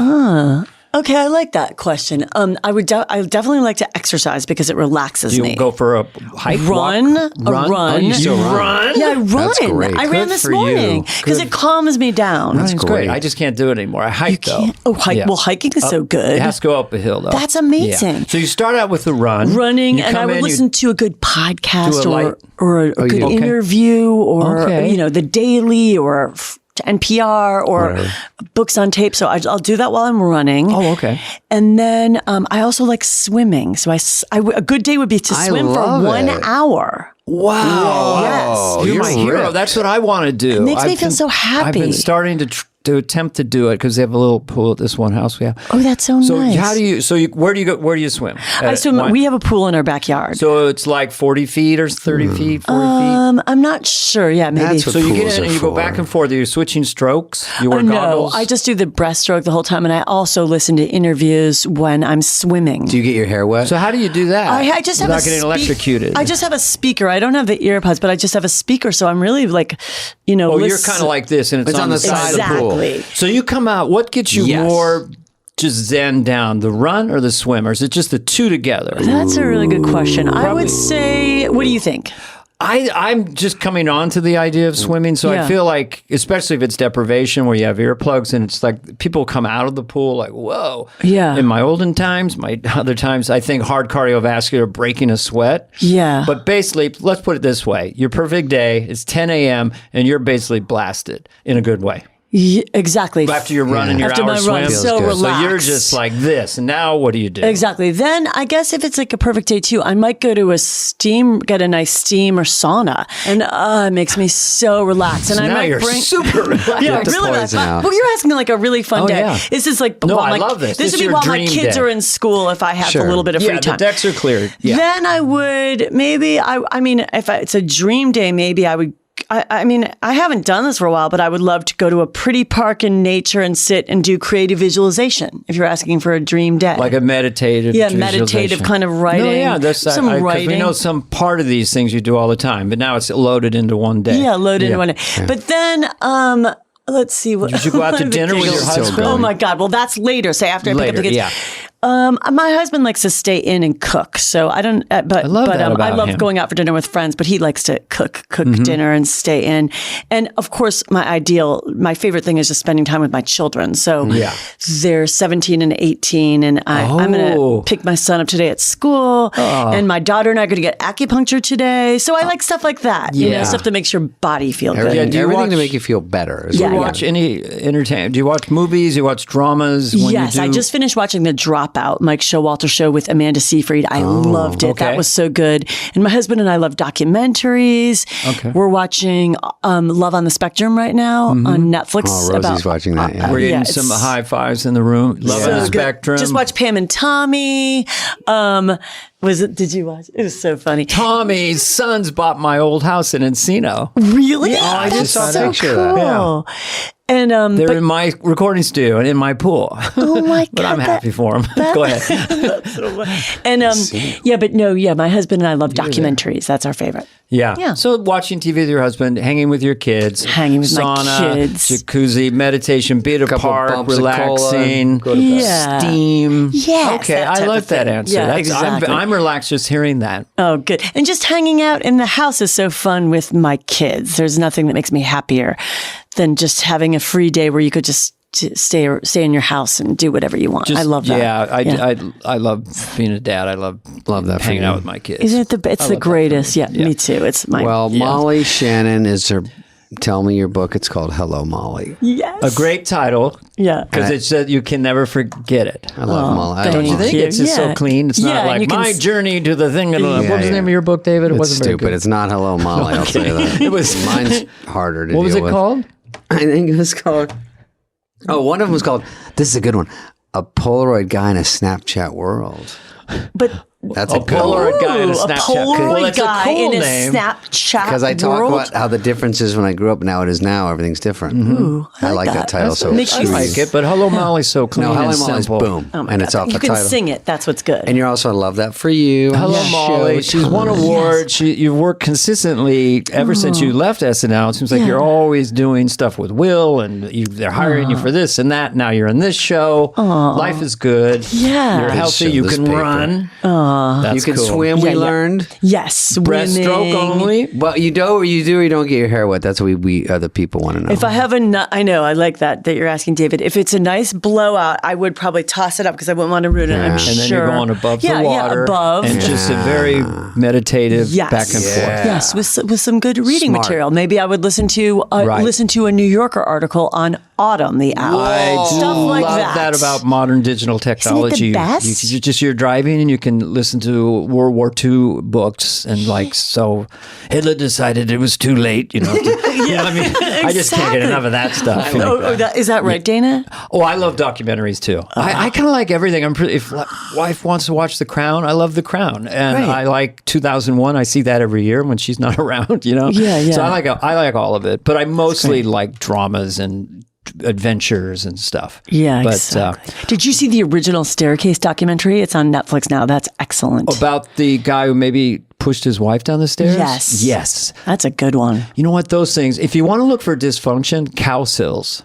Ooh. About a 60s pop band, family band. It's about their dysfunctional family. Very reminiscent of mine in some ways, but it's also their fame and their trajectory. The Cowsills, I think it's called, on Netflix. That sounds good. I'm Ted Sarandis' cousin. Yeah, so wow. I also support Netflix on this podcast. or my Hi, Ted. special on Hi, Netflix. Ted. Call us. All right, bye guys. Nice to meet you. Okay, good. Yay! Yeah, we Part did 2 it. Yay! You guys, thank you so much. Did it. You guys are good. Well, you're amazing. This is so good. Hey, what's up, flies? What's up, fleas? What's up, people that listen? We want to hear from you and your dumb questions. Questions, ask us anything. Anything you want. You can email us at flyonthewall@cadence13.com. Okay, from Akur Email Khyber. What do you think of that name? Hakur Emil Kaber. Hakur Email Khyber. It's a long one. Okay, hello, Mr. and Mr. Funny Dudes. It's a funny way to think of us. That could have been the name of our podcast. Mr. and Mr. Funny Dudes? Ish. I've been a big fan of both of you since the 1930s. That's cruel. No, 90s. Even though I didn't know what SNL was back then. I'm an Icelandic. Okay, I get to an Icelandic. Okay. I like that place. I am also a fan of Chris Farley, and I still remember where I was when I heard the news of his passing. Okay. My question is, how do you think Farley's career would have panned out if he would have lived? Would he have had a podcast? Would he be doing serious movies like Adam Sandler, or even collecting Oscars like Tom Hanks? Hope this email finds you swell. And with that, I'm going to get fucking warm. I have a stove in my igloo. No, sorry, go ahead. I don't think they live in It's freezing out there. If your country starts with the name ice, get a fucking polar tech or something. I think Greenland's full of ice and Iceland's green. That's what I heard. Yeah. So, I knew someone was but here's from your real answer. freezing land. Here's your answer. You knew Chris better than I did, but I think I developed a movie called Beverly Hills Ninja. You couldn't do it today. For a year, I was going to be the Beverly Hills Ninja. I didn't know that. Yeah. I had read-throughs and everything. Really? Yeah. But that fell through, and then Chris did Beverly Hills Ninja. Yeah. And he was hysterical in it. So that was just a fun fact. Just, I also turned down Tommy Boy. No, I didn't. It's very likely, though. They wanted Dana for everything. I think Chris was a one-off as far as his brilliant physical comedy and his... sneakily very smart guy, obviously. Chris He's was a smart guy. Yeah, he knew exactly what he was doing. He knew what he was doing. Yeah. And I think podcasts were down the line, but I think he would have done those big... By the way, those big comedies we all used to try to do are not as prevalent these days. They're very tough to get going. So he would have just adapted like Madonna over the years. He would have always been funny. He probably would have had to stop drinking, and then he would have just been... Would he have gotten butt implants then if he's... Yeah. Yeah, okay. I think he would have looked like a Kardashian at this point. He would have fallen for that whole thing. I don't know about that. Look, I mean, they all have injections in their asses, right? I mean, that's not natural. They always would say, we don't have butt implants, you can take an x-ray. They don't say that. They don't mention, they're like, ish, ish, ish. They're putting like 30 gallons of butt juice in there. When you're a kid. It's like loading a pellet gun. Ish, ish. Those last couple. Ish. But we love the Kardashians. Yeah, but great. As I call them, the Kardashians. You know that Kris Jenner is managing all these people, and she's a brilliant businesswoman. She sits around a table. Okay. She would be managing Farley. You're right. Chloe, I need an ass pick like yesterday. High heels. Panties from behind. If I see another Mickey Minaj ass pick, I'm going to go nuts. Kim, let's see some black and whites by Friday. And Courtney, take a picture of the guy. Have one more wedding. We got to do a clean sweep, make it an even 12. Caitlin, we got to take you back. But I don't want to go back. We're going to put you on this rowboat and push you Kanye's the surgeon. But I don't want to go back. It's $1 billion piece of business. Now listen, bitch.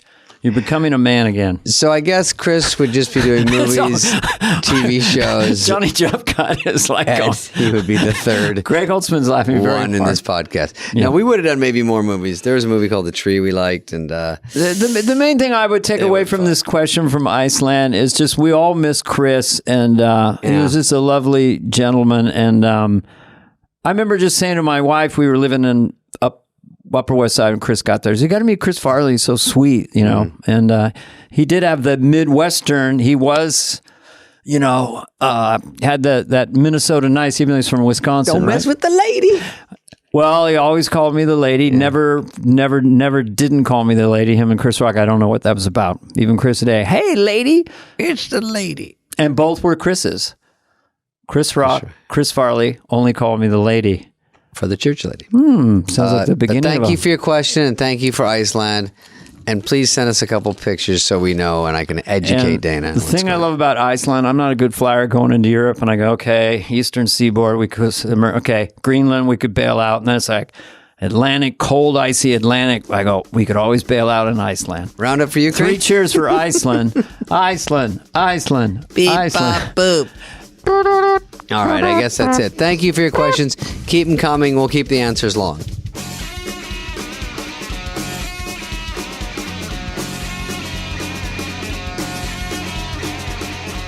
Fly on the Wall has been a presentation of Cadence 13. Please listen, then rate, review, and follow all episodes. Executive produced by Dana Carvey and David Spade, Chris Corcoran of Cadence 13, and Charlie Finan of Brillstein Entertainment. Production and engineering led by Greg Holtzman, Richard Cook, Serena Regan, and Chris Basil of Cadence 13.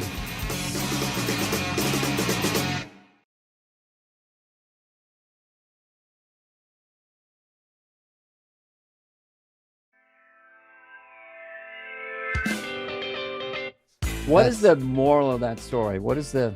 Give money to everyone. Have a really aggressively successful relative. Be a billionaire is the moral of the story. Then everyone will still like you. And then be a multi-billionaire. Yeah. No, and, Well, then get gacked. He's like this. Yeah! He looks like one of those kangaroos. Yeah! You guys, we're back in the old sweatshop. Here we are. There's a first right now, though. What is that? I think it's the first time on Superfly that I've had a shirt with a collar. Oh, yeah. I know it's important for fans out there that want to make a It's note really of it. important. I keep you updated. I just wanted to look more like you, David. No, you know what? We look so much the same, apparently. But then I had a green shirt on. I just changed, and I come down, and me and Dana both have gray on. Is that fucking... What a burn. You don't...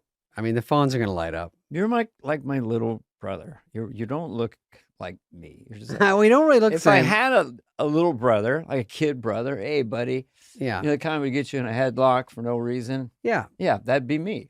But people wouldn't know. I mean, whatever. It's just too general. We don't look the same. Is this too low? Okay. Here's what I'm going to tell Dana about before we get started, which will be getting started. I went to movies over the weekend. Last night, I went to A Quiet Place. I went to Cheesecake Factory first and ate. I love Cheesecake Factory. And some people call it the Cheesecake Factory, but that's sort of been played out. I don't. Yeah, a lot of people do. Yeah, a lot of people I do. hear that a lot. Some of the employees do. So then I went there, and it's connected at the Grove to the movies. So how can I ask you a question? Yeah. How recognizable? I mean, I know. You're pretty recognizable out there. You got a big hat on or something? I mean, I have a hat and shades, and then I burrow under. Even though it's only 20 feet to the movie theaters, I go underground. you have a and come up. special. Yeah. So I go in there, and when you go to the movies, I've seen the other Quiet Places. And then I thought this Number one, 3. the poster should have been, let's hear it for The Quiet Place. Wouldn't that be a good review? Let's hear it. Yes. Okay. Would you like me to insert No, something? I'll just keep right going. now? Okay. And then Because I have a Quiet Place idea. You do? Well, I just thought the sequel should be The Loud Place. Like, if you don't Yeah. scream, you die. Let's get something to eat. You have to keep talking up keep here. yelling, Oh, yeah. or you'll die. The Loud Place, where when you're quiet, you die. That should be the monsters decide we like it loud now. Yeah, that's true. Well, the sequel is louder. It- Hey! Yeah, it's so hard. It would be Sorry, hard to Greg, keep up with the sound noise. collapse. Yeah, the whole fucking place just shut down. Stay loud. One bit in and we're fucking collapsing. Stay loud and stay alive. So here's the thing. Okay, So I go give me in. your story. They play AMC. You know, first of all, it's a good 30 to 40 minutes of horse shit. It's like commercials. Oh my God. And then there's previews, give away every movie you're about to see. I left once and came back. That's why you don't have to go for the first half hour, because a lot of my excitement is the first half hour and it's wasted on this shit. So the movie comes, I'm already plummeting. I'm trending down. So then when the whole movie's all you see Nicole Kidman, and then they go, "Hi, welcome to it's a star of The Quiet Place." I'm like, I'm already in. You got me. And why are you telling me? They're sitting there like, this is a great movie about New York. I go, I don't want to see the press junket. I made it. You sold me. I'm here. Start this shit. So True. because before Top Gun, it got through all that stuff, and then he goes, "Hi, I'm Tom Cruise. I know. You came to the movie. We're very excited. Get the fuck out of Now, here. believe I'm another guy in 30 seconds. Hi, Yeah. I'm Tom Cruise, Yeah. but now watch Sergeant McGilly. I'm not going to make that leap of faith, bitch. So, Quiet Place, I forget. We'll be quiet. I forget. It sounds easy. It's a silent movie, right? Pretty much. At the beginning, they don't know what to do with it because I just picture the pitch meetings like, we did this or the other one. This is all New York. Yeah. And another big part of it is the aliens. They have to be cool. You know, they have to be good look. They have to be like interesting, scary, which they were. No Were problem. they the same as the other movies? Yeah. Oh. But they all kind of turn into alien when they get close to you, jowls open, you know, like a boa eating multiple sets of teeth. Yeah, right? yeah. And then but wait, there's more teeth. Then there's another little head, and then the head has a little baby head with two tubes going, mama. Yeah. There's like 7 layers of teeth coming at you. And they're all sharper and Yeah. and they breathe.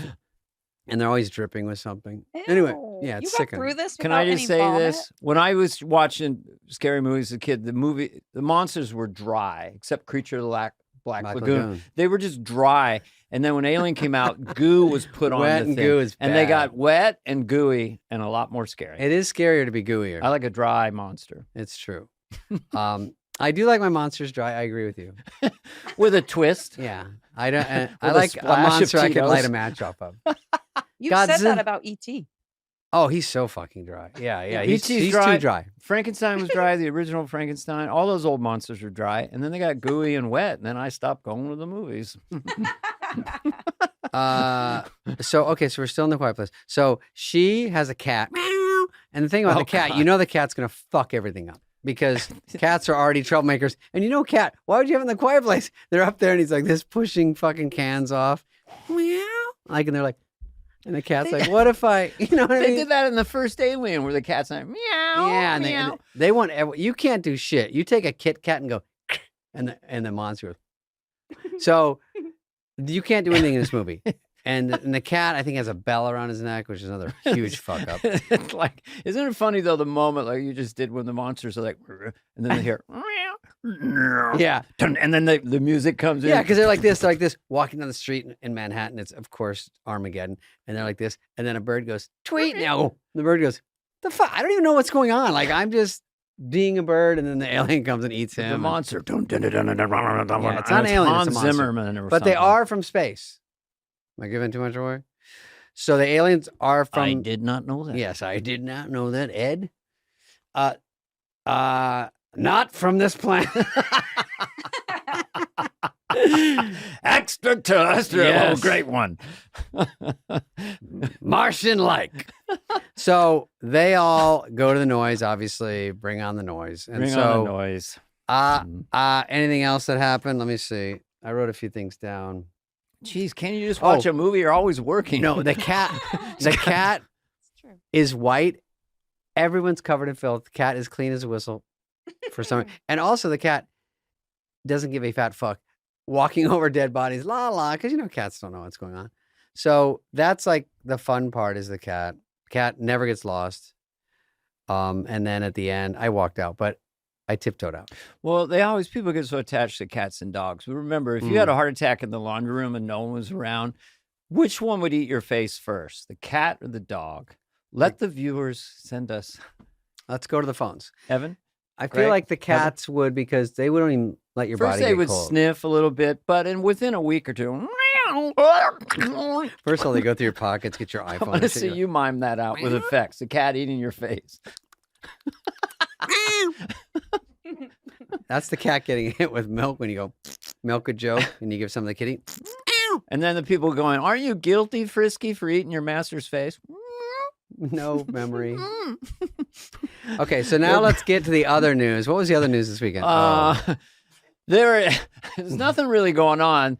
This concludes. This is a short one. They don't have to be any length. We We'll just do call have it to quiet.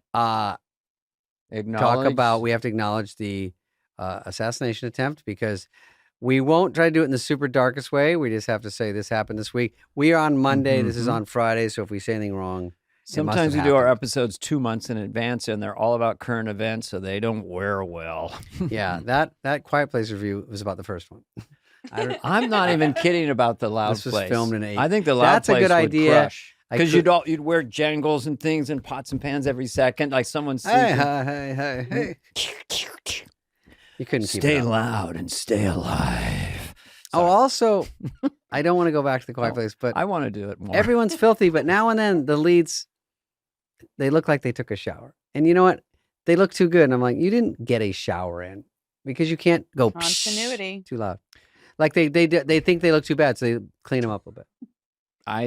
I couldn't agree more. Couldn't agree more. A Western, like I saw when I did see a Western recently, 310 to Yuma. I love that one. And Russell all Crowe. the cowboys had shitty teeth, yellow, brown teeth. Mhm. I hate it when you see a Western, it's all filth everywhere and then fucking white veneers. Hello, everybody. I mean, it's like, come on. Everything is filthy. Right. But giant white teeth throws me out of the movie, David. Do you know how much veneers were back then? They would cost 3 veneers. That's an Italian currency. Okay. 3 veneers to get actual veneers. Yeah, made they were that like up. 10 cents, but that was a lot. But anyway, I'm agree with you. I like dirty teeth in Westerns. So the shooting I saw as it happened on TV, and You were watching it? they always say it sounds like firecrackers, which is true when I heard it back, because if it's a mountain range, you think it's going to be. Very good. Get tight on that mic and do that. I like that. That's my favorite, new favorite. That's a sound great effect one. Because the echo. Yeah, that's in the mountains. Damn, girl. I feel like let's get on out of here.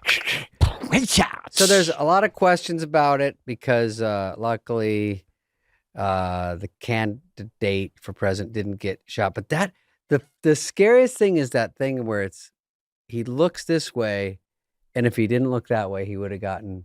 It would have been like a JFK thing. And for America to see that, for kids, I was actually very thrown by it all. It scared me because when it was real, you thought, oh my God, what if he's shot in the back? Like, I don't know. When he went down, I go, he could have one in the back, couldn't feel. And then they take him away, and then he goes, oh wait, because I don't know, shock.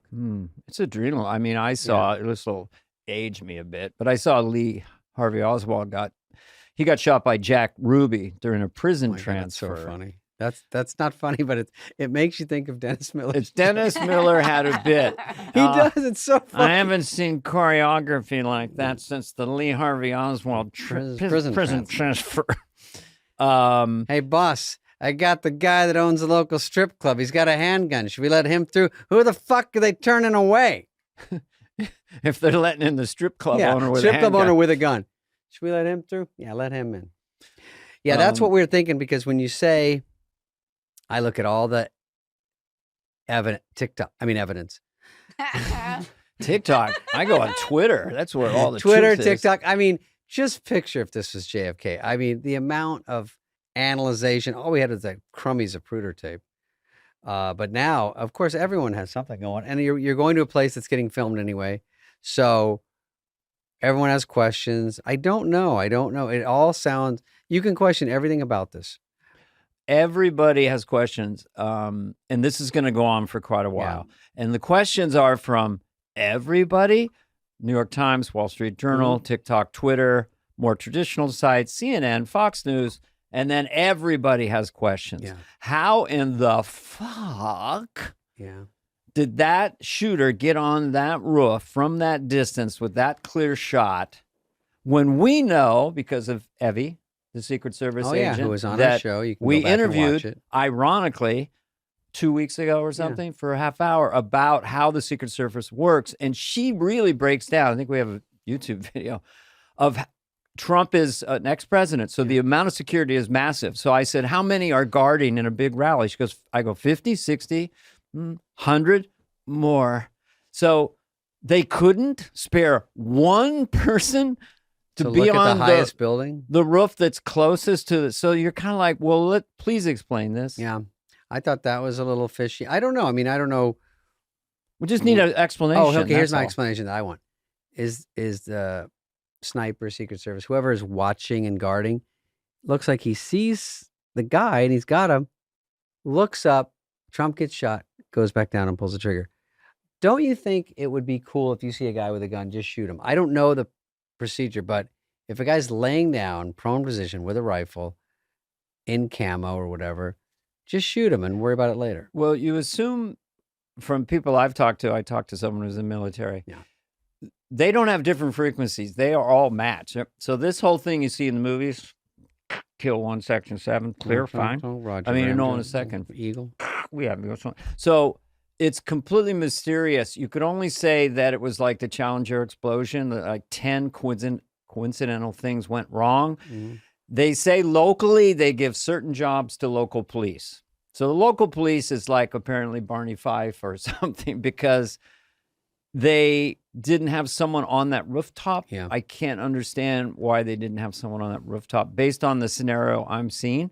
I'm not a conspiratorialist. I like to get answers, but I have a lot of questions. Yeah. And I have to say, just out of sensitivity and respect, the gentleman who did get killed, saving his wife and daughter, apparently, you know, my heart goes out to them. And that Brutal. is tremendously sad. There's so many aspects to this story, and there's so many. Did you send me the video of behind the scenes? I sent you something that Yeah. So behind the actual podium where Trump was speaking, there was a person hushing people away from the right before it happened. Yeah. It looked like Secret Service. Got up, took people out from behind Trump, and Mhm. then he holds them there. And then when everything happens, right then when he gets there, blam, blam, blam, he doesn't run on stage. They all run on stage. When they're getting Trump off, he's still crouched over there. Yeah. That was a weird one. But again, weird. I don't even know if he works there. I don't know why. You just don't know. It's again, you just have questions. What was that? Clickbait. We have no answers, but why they're making a big deal? Who's that Vincent guy? The hat. That was apparently someone online saying it was some guy who was actually in Italy. Is that the story? But he's been at it. It sounds like there's a lot of videos of him behind Trump at every single. Oh, there's a guy that was behind Trump? He hasn't. They've named him. Oh, okay. I don't know if that's anything. Everyone behind is like a I'm not- subject because the woman, she went down, then she immediately took her phone up and started know. filming. And you're like, what are you doing? All I would know say, is. Sorry, just the no, please. Secret Service bun. There was 3 women involved in it, and they were all badass. But the one with the bun, she really took it all in control. I just want to let everybody know. Secret Well, I mean, the Service- one that Trump was leaning on is yes. and She took and him- then she, even when he got in the car, she still stayed and kept moving. Like Is that her on the screen right here? everybody. No. dropped the ball. She's the one with the head back to us. That one. Yeah. Yeah. Oh, with okay. What about this one? She's a star. You know who's playing her in the movie? Greg Show. I don't want to say. Okay. Okay. See, we can still smile mean, as it's a we talk joke. about this. I'm not doing all my jokes because at first Um, someone said it was Alec Baldwin. I was like, oh, no days off for this guy. No. We're not putting that in. No, that's just we can No, cut just- anything. I say mean, no anything. days Oh, off yeah, is we can funny. trim. He just got to quit. And he's like, What about him leaving for coffee? what did Did who? you see? Alec Baldwin's been on trial for the. But he's acquitted. And he just but he got up in the middle of the trial and just walked while they were questioning, and he got up and he just went. Oh, I got a didn't know coffee, that. And all the lawyers were like, literally, visibly, like, what, like shaken that Look he just who's got up. watching And, the trial. I didn't know that. you didn't see this? I like when they said someone Well, goes, did you call him a cocksucker? And the girl goes, me? I don't know. I don't think I don't know, some witness. that one, some jury member. I don't. You know, you've handled guns in movies, right? Yeah. I mean, Oh, yeah. you count on other people, and also protocol was broken because I've done a few. I'm not saying, but every single time the guy says, "Here's your firearm." They usually go like He this. he opens all the bullets. He turns it. He looks down. You And can he see makes through you it, look yeah. down the thing. You look in the chamber. I mean, it's all. Once that's not happening, then anything can happen, and the tragedy happened. But And there's low budgets, you don't know. But, you know, when I see Rust, when I run to see it at the little theater of the Grove with 4 people, I'm going to, every time he points the gun at the screen, everyone's going to go, hey, come on. Is that the real one? Come on. It just makes me nervous. He's not done. Yeah.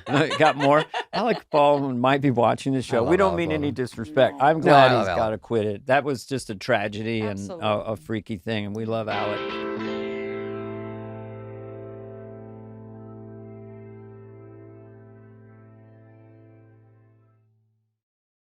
Okay, Dana, we're going to talk about away luggage for a second. And as you know, I go away a lot because Boy, I'm a you do.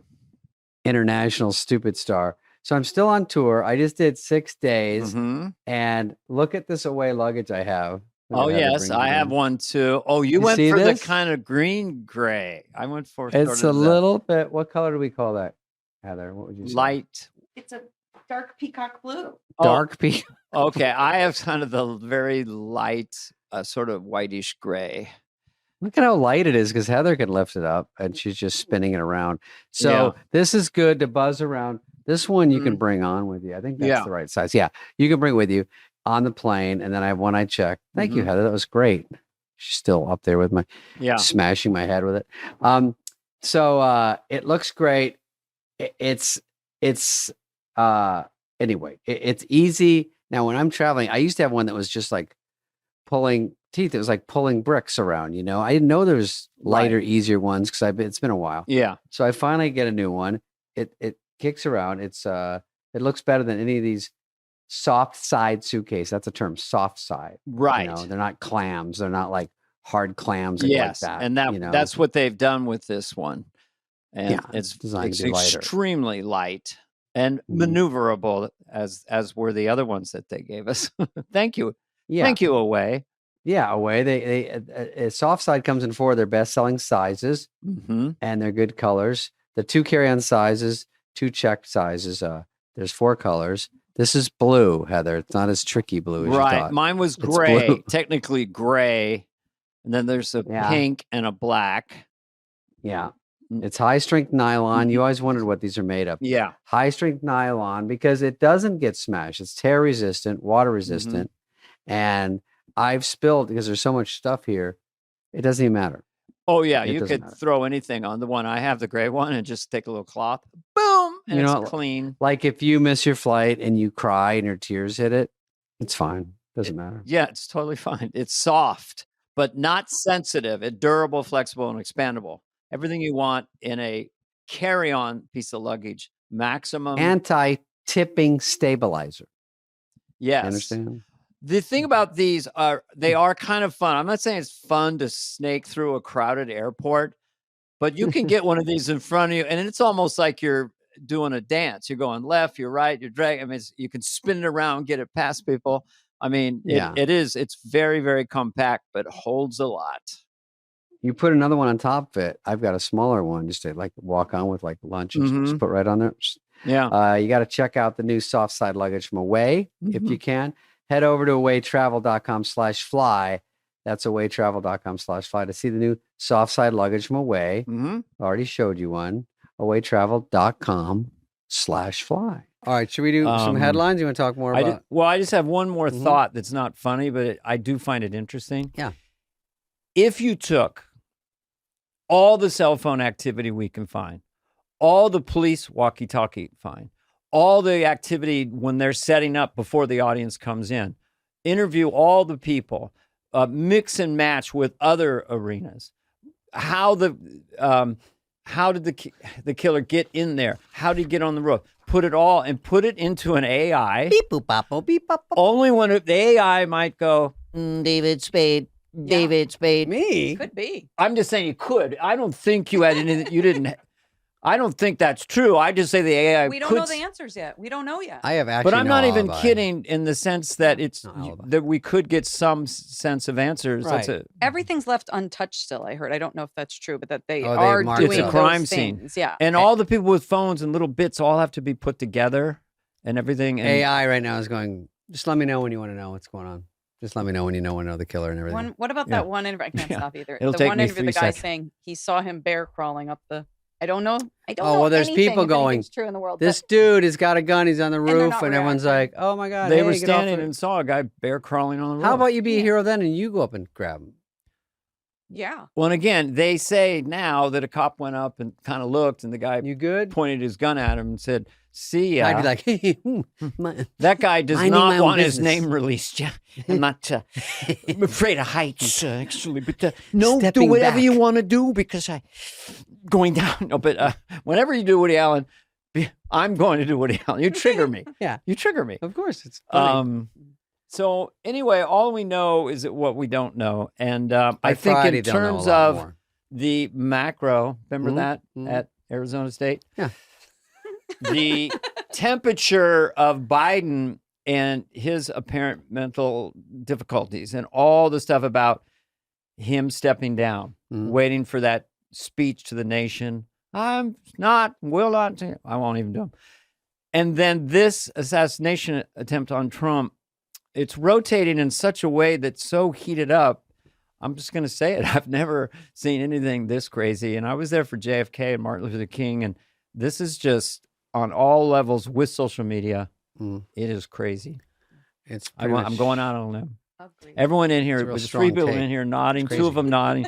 Greg went to state school. Where'd you go to school? Temple. Where'd you go to high school? Temple. So that figures. Drop out of high school? He's not reacting. He went to Temple. No, I have no idea what Temple is. Oh, really? I went to church. Anyway. Yeah. I went to Synagogue U. Let's look at the hot headlines before we get... Oh, yeah. This is a feel-good story. I love seeing Princess Kate at Wimbledon because she's gone through the ringer and her kid was there. I think that's Charlotte, and she's smiling, and Kate looks gorgeous. Out the whole day, rotting in the sun. I couldn't do it that long. She's tougher than me. She's there, and she meets the winner, and she has a great time, and everyone is excited to see her. So really no jokes here. Just really fun to see Kate from England. Getting the insight through Meghan Markle and Prince Harry about how difficult that job is, what they do, the royals have to do. You go, oh, poor baby, they live in a palace. But it's a fishbowl life. It's a lot of just ceremonial stuff. So from afar, you find yourself liking her. She has a likability factor. There's an empathetic vibe to her. And, as someone who's been married for sure, it feels like, to me, because I mostly watch tabloids, that her and Prince William have a very strong marriage. Yeah, they seem like a good couple, and the kids seem all cute. And I like this story. We'll move on because it's not funny, but I like it. I liked it. We wondered where she was for a long time, so it is nice to see her. And that's why doing something that, we can be sincere and real, and then funny. That's how we are in real life, right? It's hard for me, yeah. No, I've seen you. I've seen you tear up. I tear up. I cry commercials. All right, Holy Matrimony.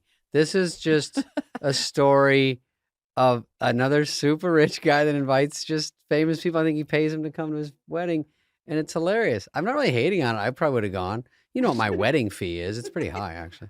But I go, hey, good job, hey. I would go I do everything. In a second. Do we know who went and how much they got? Pirana Chopra went because she's sort of the queen over there. Pirana Chopra? Yeah, the one. She was in Quantico, and she's with Joe Jonas. No, one of the Jonas. Is that a good? Hello.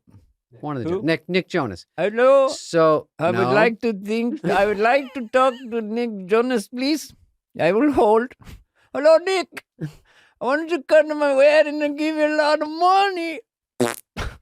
You get 1 million rubles, and they go, oh, and that's only $9. You don't know it. I'm doing Indian accents. Yeah, now. well, it's India. Well, my best friend is from India. Yeah. Who else? Who else went? Oh, who else went? I heard Kim K. Yeah, when you can get these people to come to your wedding, it's so fake. You're just buying them, but they walk around, great stuff. Oh my God, you guys are so cute. Like, what do you say? Because you don't know them at all. Thanks for hiring me. What do I got to do? Shake your hand, get a photo. Let's knock one out. Well, it is kind of interesting that you got all the planes, you got the mansions, you got all this money. And then what else don't we got? We need celebrities. How about Dana Carvey and David Spade? They'll come in for a cool $500,000 each. We do the podcast there. Or we do the podcast, and then we mix and mingle because they're going to want that for what they're going to pay us. Then you do a few impressions. I get up there and whatever I do. I'll do Biden, Trump. David will crush with a story about. I'll talk. I'll redo Quiet Place. A Pizza Hut chunk that's extraordinary. Yeah, I got good stuff. Oh, this lady says another solo in the first. Oh, she's freaking out because she said people over 50 don't use filler words. And that's not true because I do, and I'm 48. Well, I'm almost 50. Okay. I need more information. So she says it's very clear that if you're older, you're smarter because you don't go like. Oh, those like, words. You don't fill your sentence. You just say what you want to say.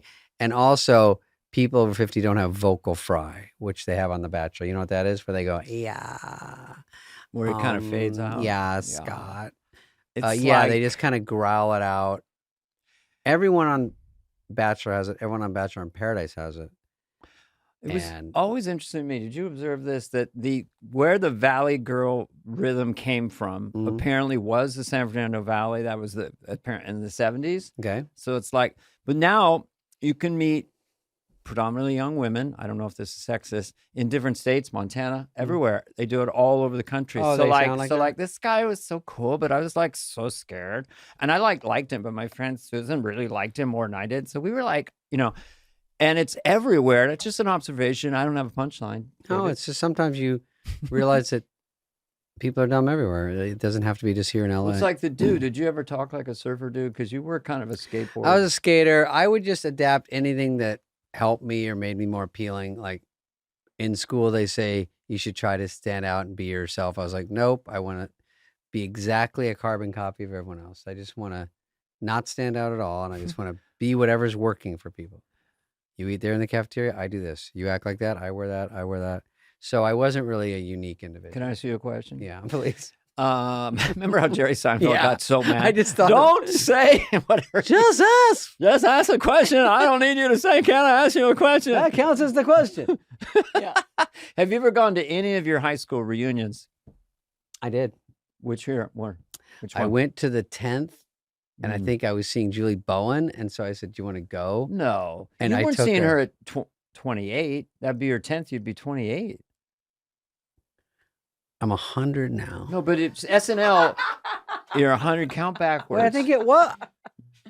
You're 80 it can't now. Be. Could it be 20? No. It was a long time ago. It was probably 10th. Anyway. My observation is that you, early Saturday Night Live, we have pictures. Then you, by the time you got Just Shoot Me and SNL. Famous enough today. Julie, go ahead. You had cool hair. You had a cool goatee. You had cool clothes. I mean, we did a video or audio picture montage of you. Yeah. But so by the time you were there, if thinking of how you must have been at 17 in high school, hi everybody, I'm David Spade. And then there you were 20 years later, you would have been a badass. Hello, I'm David Spade. Hi, Julie Bowen, I'm David Spade. No, I then do David Spade from Just Shoot Me. Hey, what's up? What's up? Exactly. Let's do this shit. It's a lot of big kids. We went to the Punch Drunk Love premieres, and whenever that was. So anyway, we go to it. Crazily enough, she goes, "I'll go for fucking shits and giggles." So we go.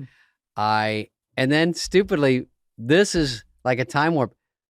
Ben and J-Lo were dating. So when they said sign in, we wrote Ben and J-Lo to be stupid. And this fucking first guy that walks up to me goes, "Think you're Ben Affleck?" I go, "Oh boy." He wanted to fight me immediately. I was like, of course. They want to kill me. Because you had all the power. Yeah. You didn't ask for it. You just. Yeah, one guy goes, all my friends think you're funny. I go, he's really not. And I go, all right, cool guy it down a notch. Like, we get it. Did he get you in the proverbial headlock and give you a noogie? Did he go like that? I told him I could beat the shit out of you. I go, literally everyone here can, including Julie. So it's not a big victory. Most of the guys who dominated me in high school, by 28, they were completely bald and they were putting gas in a tank at a full serve. And they just wave as I went by. You think you're so great. You don't want to peak in high school. Just for any young people watching this, look at us. I'm almost 80, still having fun. Don't worry, just relax. Here's this next story, which is, I thought this is kind of funny. This is interesting. I think this is an Uber driver thing. How is my son's drawing? He puts his son's drawing in his window and he goes, good enough for art classes or just send him to trade school? So any driver can vote. You go help the family decide if the kid's a good artist. I think he's pretty good. Well, what is that? A rock hitting that guy's head? That's the other part is the moon behind him? That's the only part where I think he should go to trade school because I don't know. I like the right side of the picture. Well, it's I don't know what the other part fine drawing. Does he have a man bun? Is that looks a stop like sign? A rock is hitting him in the head, but he's not reacting. No, it's probably right before. It's right when the rock hits his head. Well, okay. Here's where I need more information. Yeah. How old is the kid? How old is the bald guy? He says enough for art classes. He's talking about private art classes. Yeah, the kid wants to go to art school. Well, let him be a plumber during the day and go to art school at night. Problem solved. Jesus, I don't know if that's one of the picks you can vote on. What do you have to vote? Dana's like, they go, if you'd like to put an essay, Dana's like, well, I was a bus boy, and then I'd say, look, there's shows in San Francisco tonight. This is the Holiday Inn. I was 30 miles from San Francisco, the Holy City Zoo. Could I leave early to go do a show? So then I'd go and do a set there. Robin Williams would come in. Her. Robin's here tonight. And then sweet Robin, he would do 2 hours. He would. I can't believe it. It's a crazy night. I want to toast all of the midgets. But love him. But anyway, do both. Do it all. Here, David. Shirts with printed on sweat stains are being sold for $350. We had the pee stains on the jeans, right? And now you can do a shirt with sweat stains. What's next? Drop on a load and your Levi's in the back. What's the final mic drop on thank you. human? what's next? Socks with jizz all over them? Because I got a couple up in the fucking room. At least we have a nice byline for today's Superfly. Listen, actually, I would do this. I would do this shirt if it was a button down. I just don't like these pullovers. Well, let's ask Heather. Heather, look at this picture. That's funny. Why? How did John No one's know laughing. you're using his picture? We know him, and I think he just sweats. That's real shirt. No, he just. you didn't see the other one. Well, I he made a looks joke and put heavy, the real a sweat little heavy. guy He on. might sweat a little bit. It's probably God, a very hot day. bombing. Heather, let me ask you a question. Do you find it sexy at all, a man kind of sweating? From a distance, but From I a don't. From a no touchy distance. touch. David, do you find it I've sexy had at all two if requests. a man or Yeah. a woman sweat? No, I do think guys are super hot, but I do think that I've had you swore you keep that a secret. I've had requested to be sweaty, not like that's 90 Day Fiance guy, right? Yes. Yeah. I've had two Big say, you better get all hot and sweaty because that's what I like. Honestly. Do So they like what it looks like or the smell? or Smell. both? they want it to be a little randier. Yeah, I can see people liking that. Not me. Oh, well. I like the looks. Though. Sorry, Heather, because Well, what do you? that's me 24 hours a day. Yeah. Huh? But Yeah. what is your choice of manly deodorant? I mean, what's the brand? Raw dog. Raw Dog. Isn't that just driving and not listening to the radio? You can't apply it to everything in it's life. everything, Dana. Now it's everything. That's when you don't know what you're talking about. It was going to the fucking movies and not eating popcorn. It was I really. fucking Raw Dog the whole I movie. know. You should have saw The Loud Place. It is out at the same time. Oh, I thought this is a cute story. And we won't talk The about my Loud raw Place. dogging BO. Okay, ready? Mm-hmm. Okay, this guy's takes his girlfriend out to dinner. Let's play it. Nope, where's the cake? Come on, Heather. What are you doing? Give me my fork. Give me my fork, fuckface. Oh, you wrote something. Will? You will? Marry me? Me? Will you marry me? Oh my god, are you serious? Are you serious? I can't believe it. Isn't that sweet? Whoa. And look at this part. Oh, that's a ring. That's a ring. Oh. Yes. Diamond feels small. I can still feel. Okay, that's it. That's I our think producer, Greg Holtzman. Way better than last week's proposal. Isn't that a good one? Yeah. This That was was- the that was the cute. kidnap I feel like smash putting car music on. proposal. No. So, David, What? what the, Is that you blind? right now, a little bit. Am I making fun of a disability? I'm No, sorry. I thought it was very cute. See, I thought it what was a cute, too. softie. I cry at most There's so many Instagrams. bad ones that I was waiting for something to happen. No, it was a That's nice so one. nice. Yeah, if I gave myself into that, I would be a puddle of tears. But that is very, very sweet. Because it didn't feel staged. You know, when you see stuff, I all don't the think that time? was staged. That looked real. Yeah, if it wasn't, give that woman an Oscar if she can see. Hmm Okay, what are we doing here? Is this Biden. So This although I Biden? wish I were here with better news, the fact is that you and I are sitting here today because this will be your last week of employment. Funny. This is not an assessment of your productivity. Try not to take this It's personally. Clooney firing you? Well, I just had a bad night. Wow, that is clever. They put in that I movie love that. In the Air. Yeah, That's funny. yeah. That was just funny. Okay, what is this dog doing? I'm sure I'll laugh. Oh, okay, stop it. Freeze. Okay, this guy wipes out in his chair. All right. Does the dog help him up or go get the bottle he threw? Boy, so we don't get a playback. So I don't know how violent I say gets the bottle. Okay, let's see.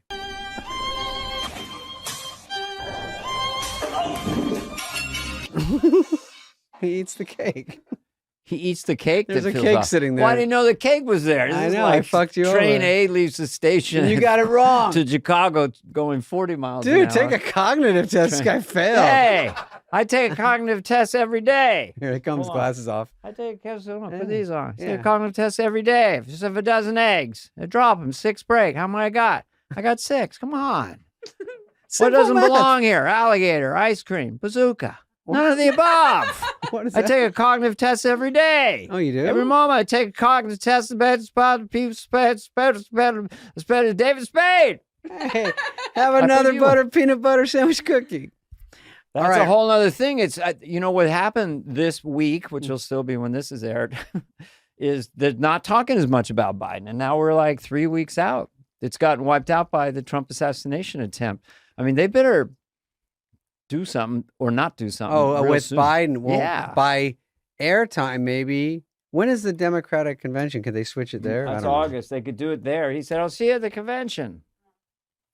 I like I these know people how that to have private sit. meetings with them and go, hey, I would be like, hey, what's this lunch about? And they're like, just lunch. And then they're like, you got to fucking quit, dude. He's like, you tricked me. Why? I thought we were going to talk about Quiet Place or something.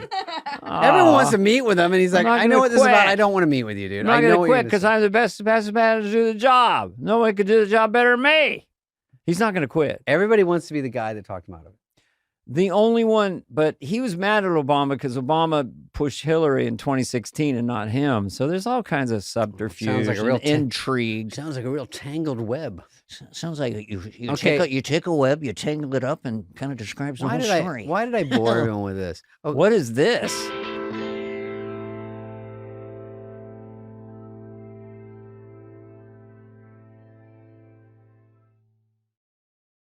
Is this I'm at the DMV. This I got is- to take an eye test? this might be a mistake. This is too far away. about oh, there we go. how much cable. Oh, this is to watch.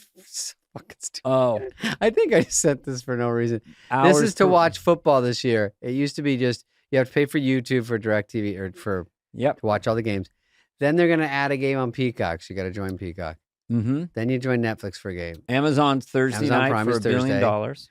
with Al Michaels and then our friend, and then ESPN and NFL Plus. Like, so it's getting to be a little dicey to watch football. I thought you were going to say it's getting to be a little like Christmas. I a swear lot to like God. Christmas, actually.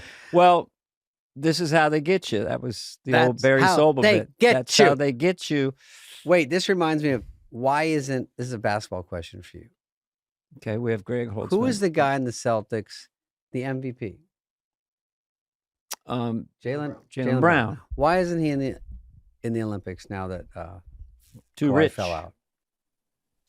Didn't they pick another guy from the thing with Celtics? Nike. What? Nike sponsors the Olympic team. This is the conspiracy. And Jaylen Brown is That sounds pretty clear Who's cut. Jaylen Brown with? Jaylen Brown. I don't know who he's with, but he and Kyrie both have like beef with Nike, and they think that's why he's not on the Olympic team. Oh, Oh man, That sounds I'm pretty glad clear-cut we're if really that's the trying to problem. put our best foot forward. I with our mean, they best said they go, guys. we got an alternate, and they pull. Is it Derek White? Who's the guy? His teammate.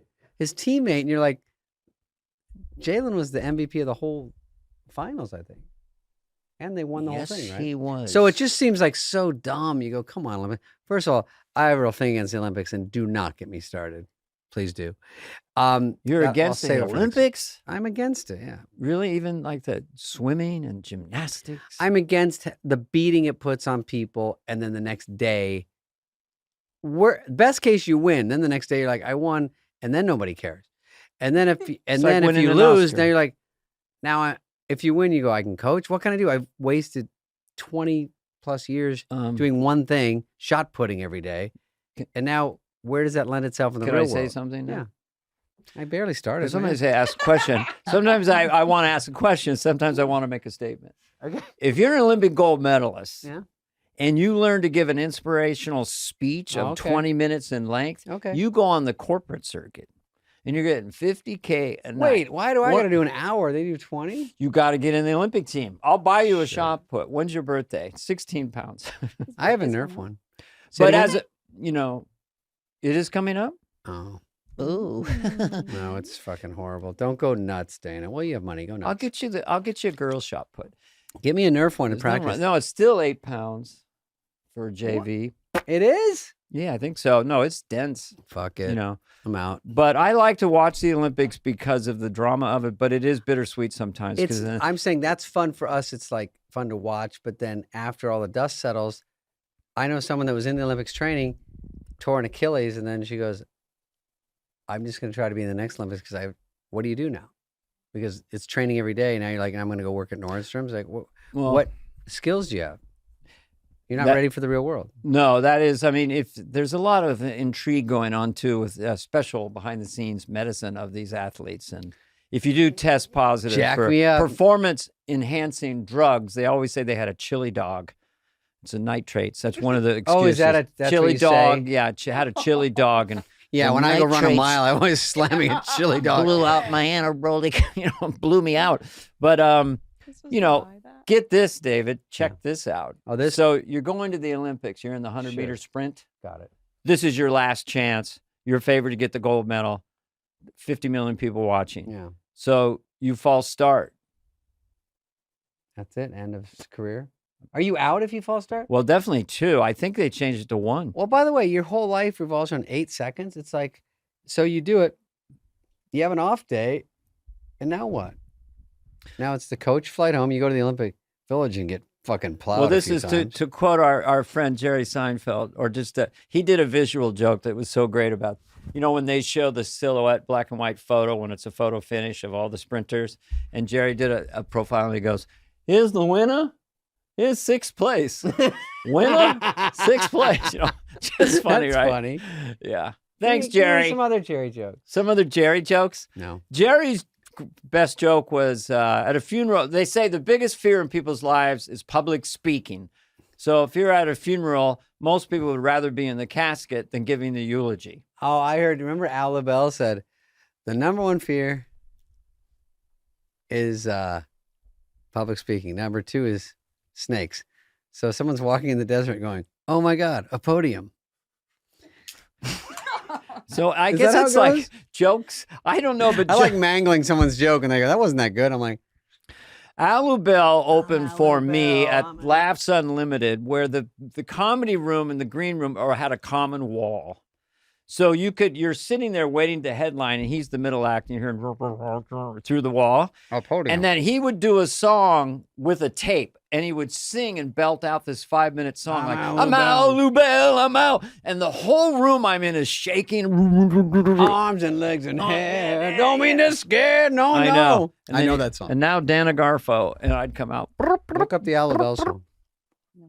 Sorry, Al, if you're listening or watching, you were hard to follow. I like when girls on Instagram go, I was swimming in the ocean and the lifeguard's like, you can't go out there. You're so light and skinny. You're going to get pulled in a riptide or something. You're just so cute and little. You can't. It's just all about them saying that they're skinny. You can't talk about Olympics and river without talking about Poop River. We don't know enough. We have to. They cleaned up the Seine. The Seine River. Seine. It's had E. coli to dangerous levels for quite a long time. And people are swimming it? They spent billions of dollars in Paris to clean it up for the Olympics. They have guaranteed it's going to be ready. They were supposed to test it today, and the mayor whoever's in charge over there. Yes. That made me sound smart. That they said they will get it clean enough that they will be the first person to swim in there. It was scheduled for today. They pushed it 2 days because they're only at 80% today, just below the toxicity levels of E. coli. For Poop River? For Poop River, so she wants 2 more. But why are they calling it the Poop River?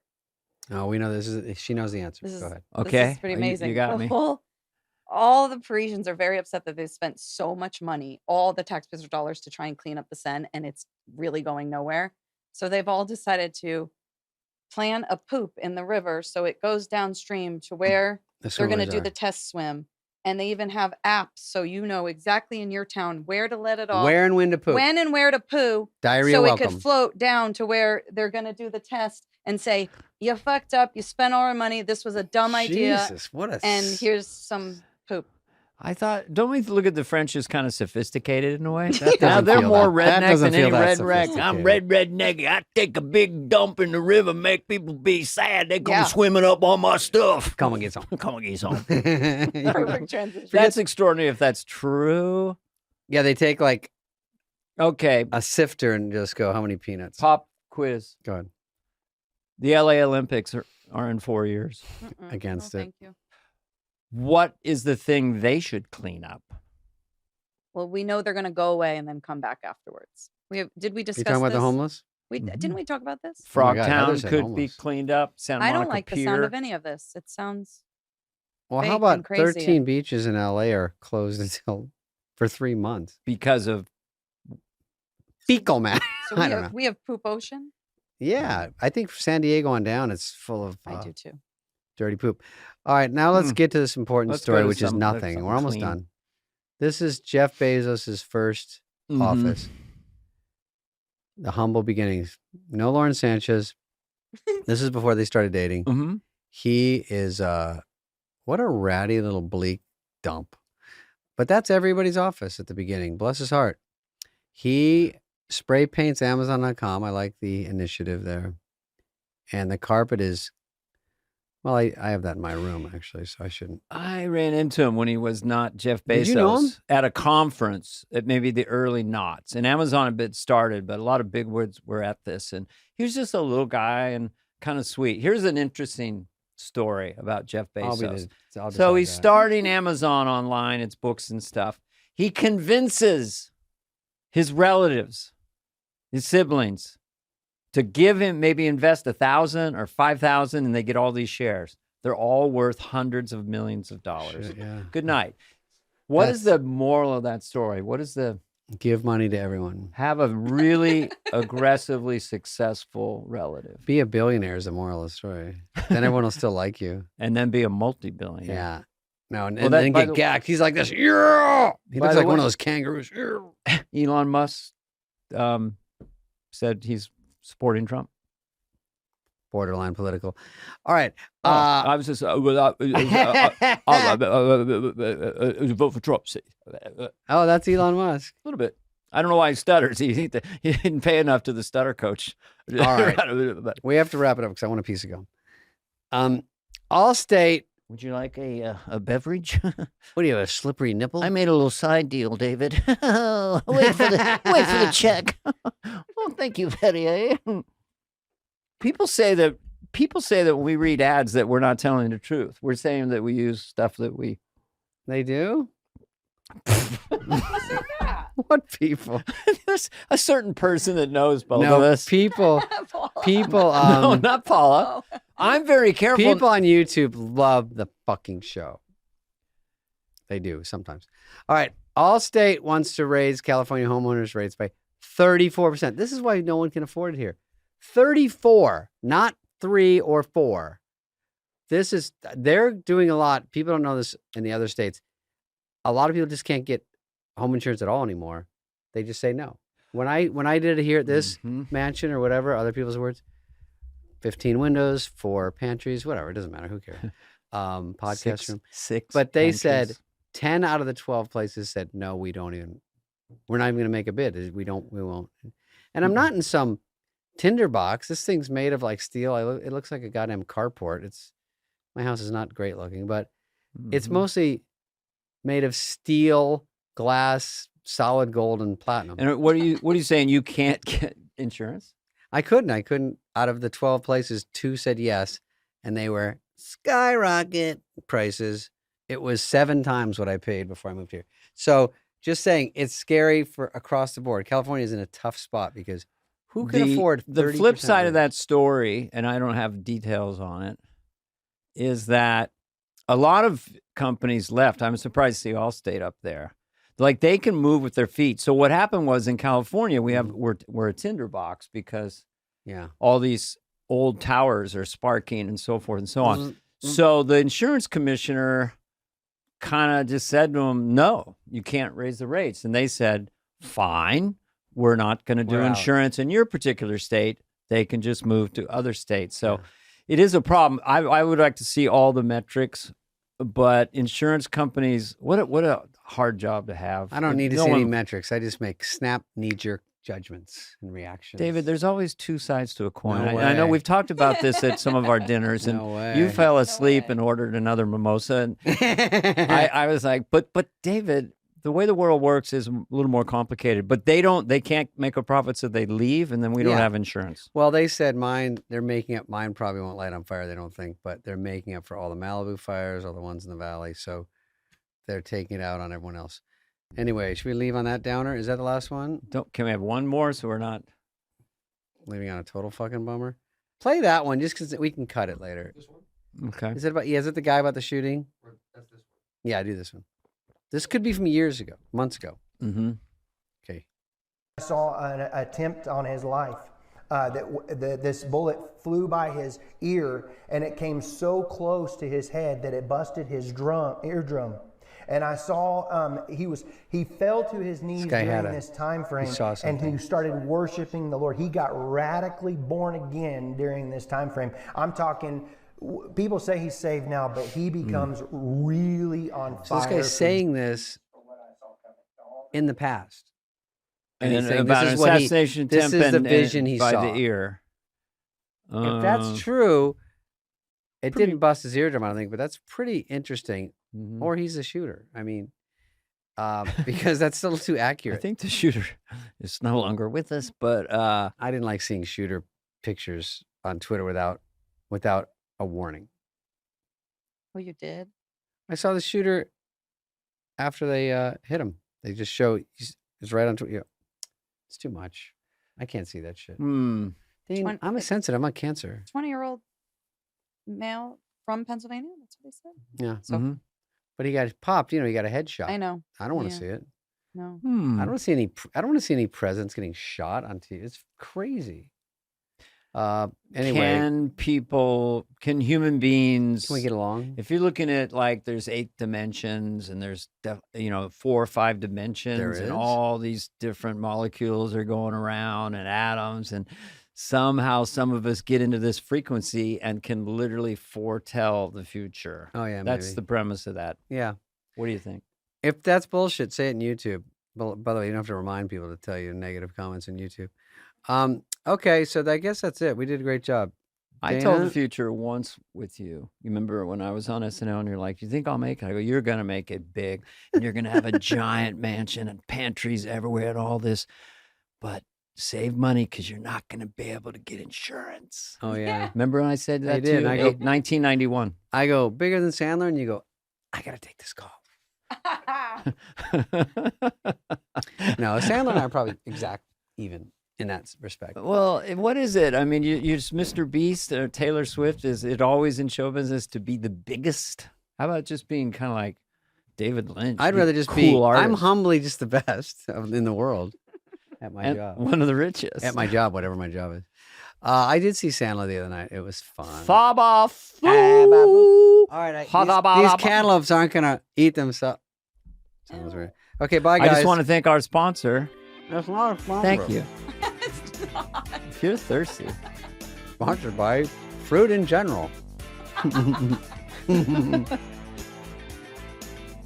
This has been a presentation of Odyssey. Superfly is executive produced by Dana Carvey and David Spade.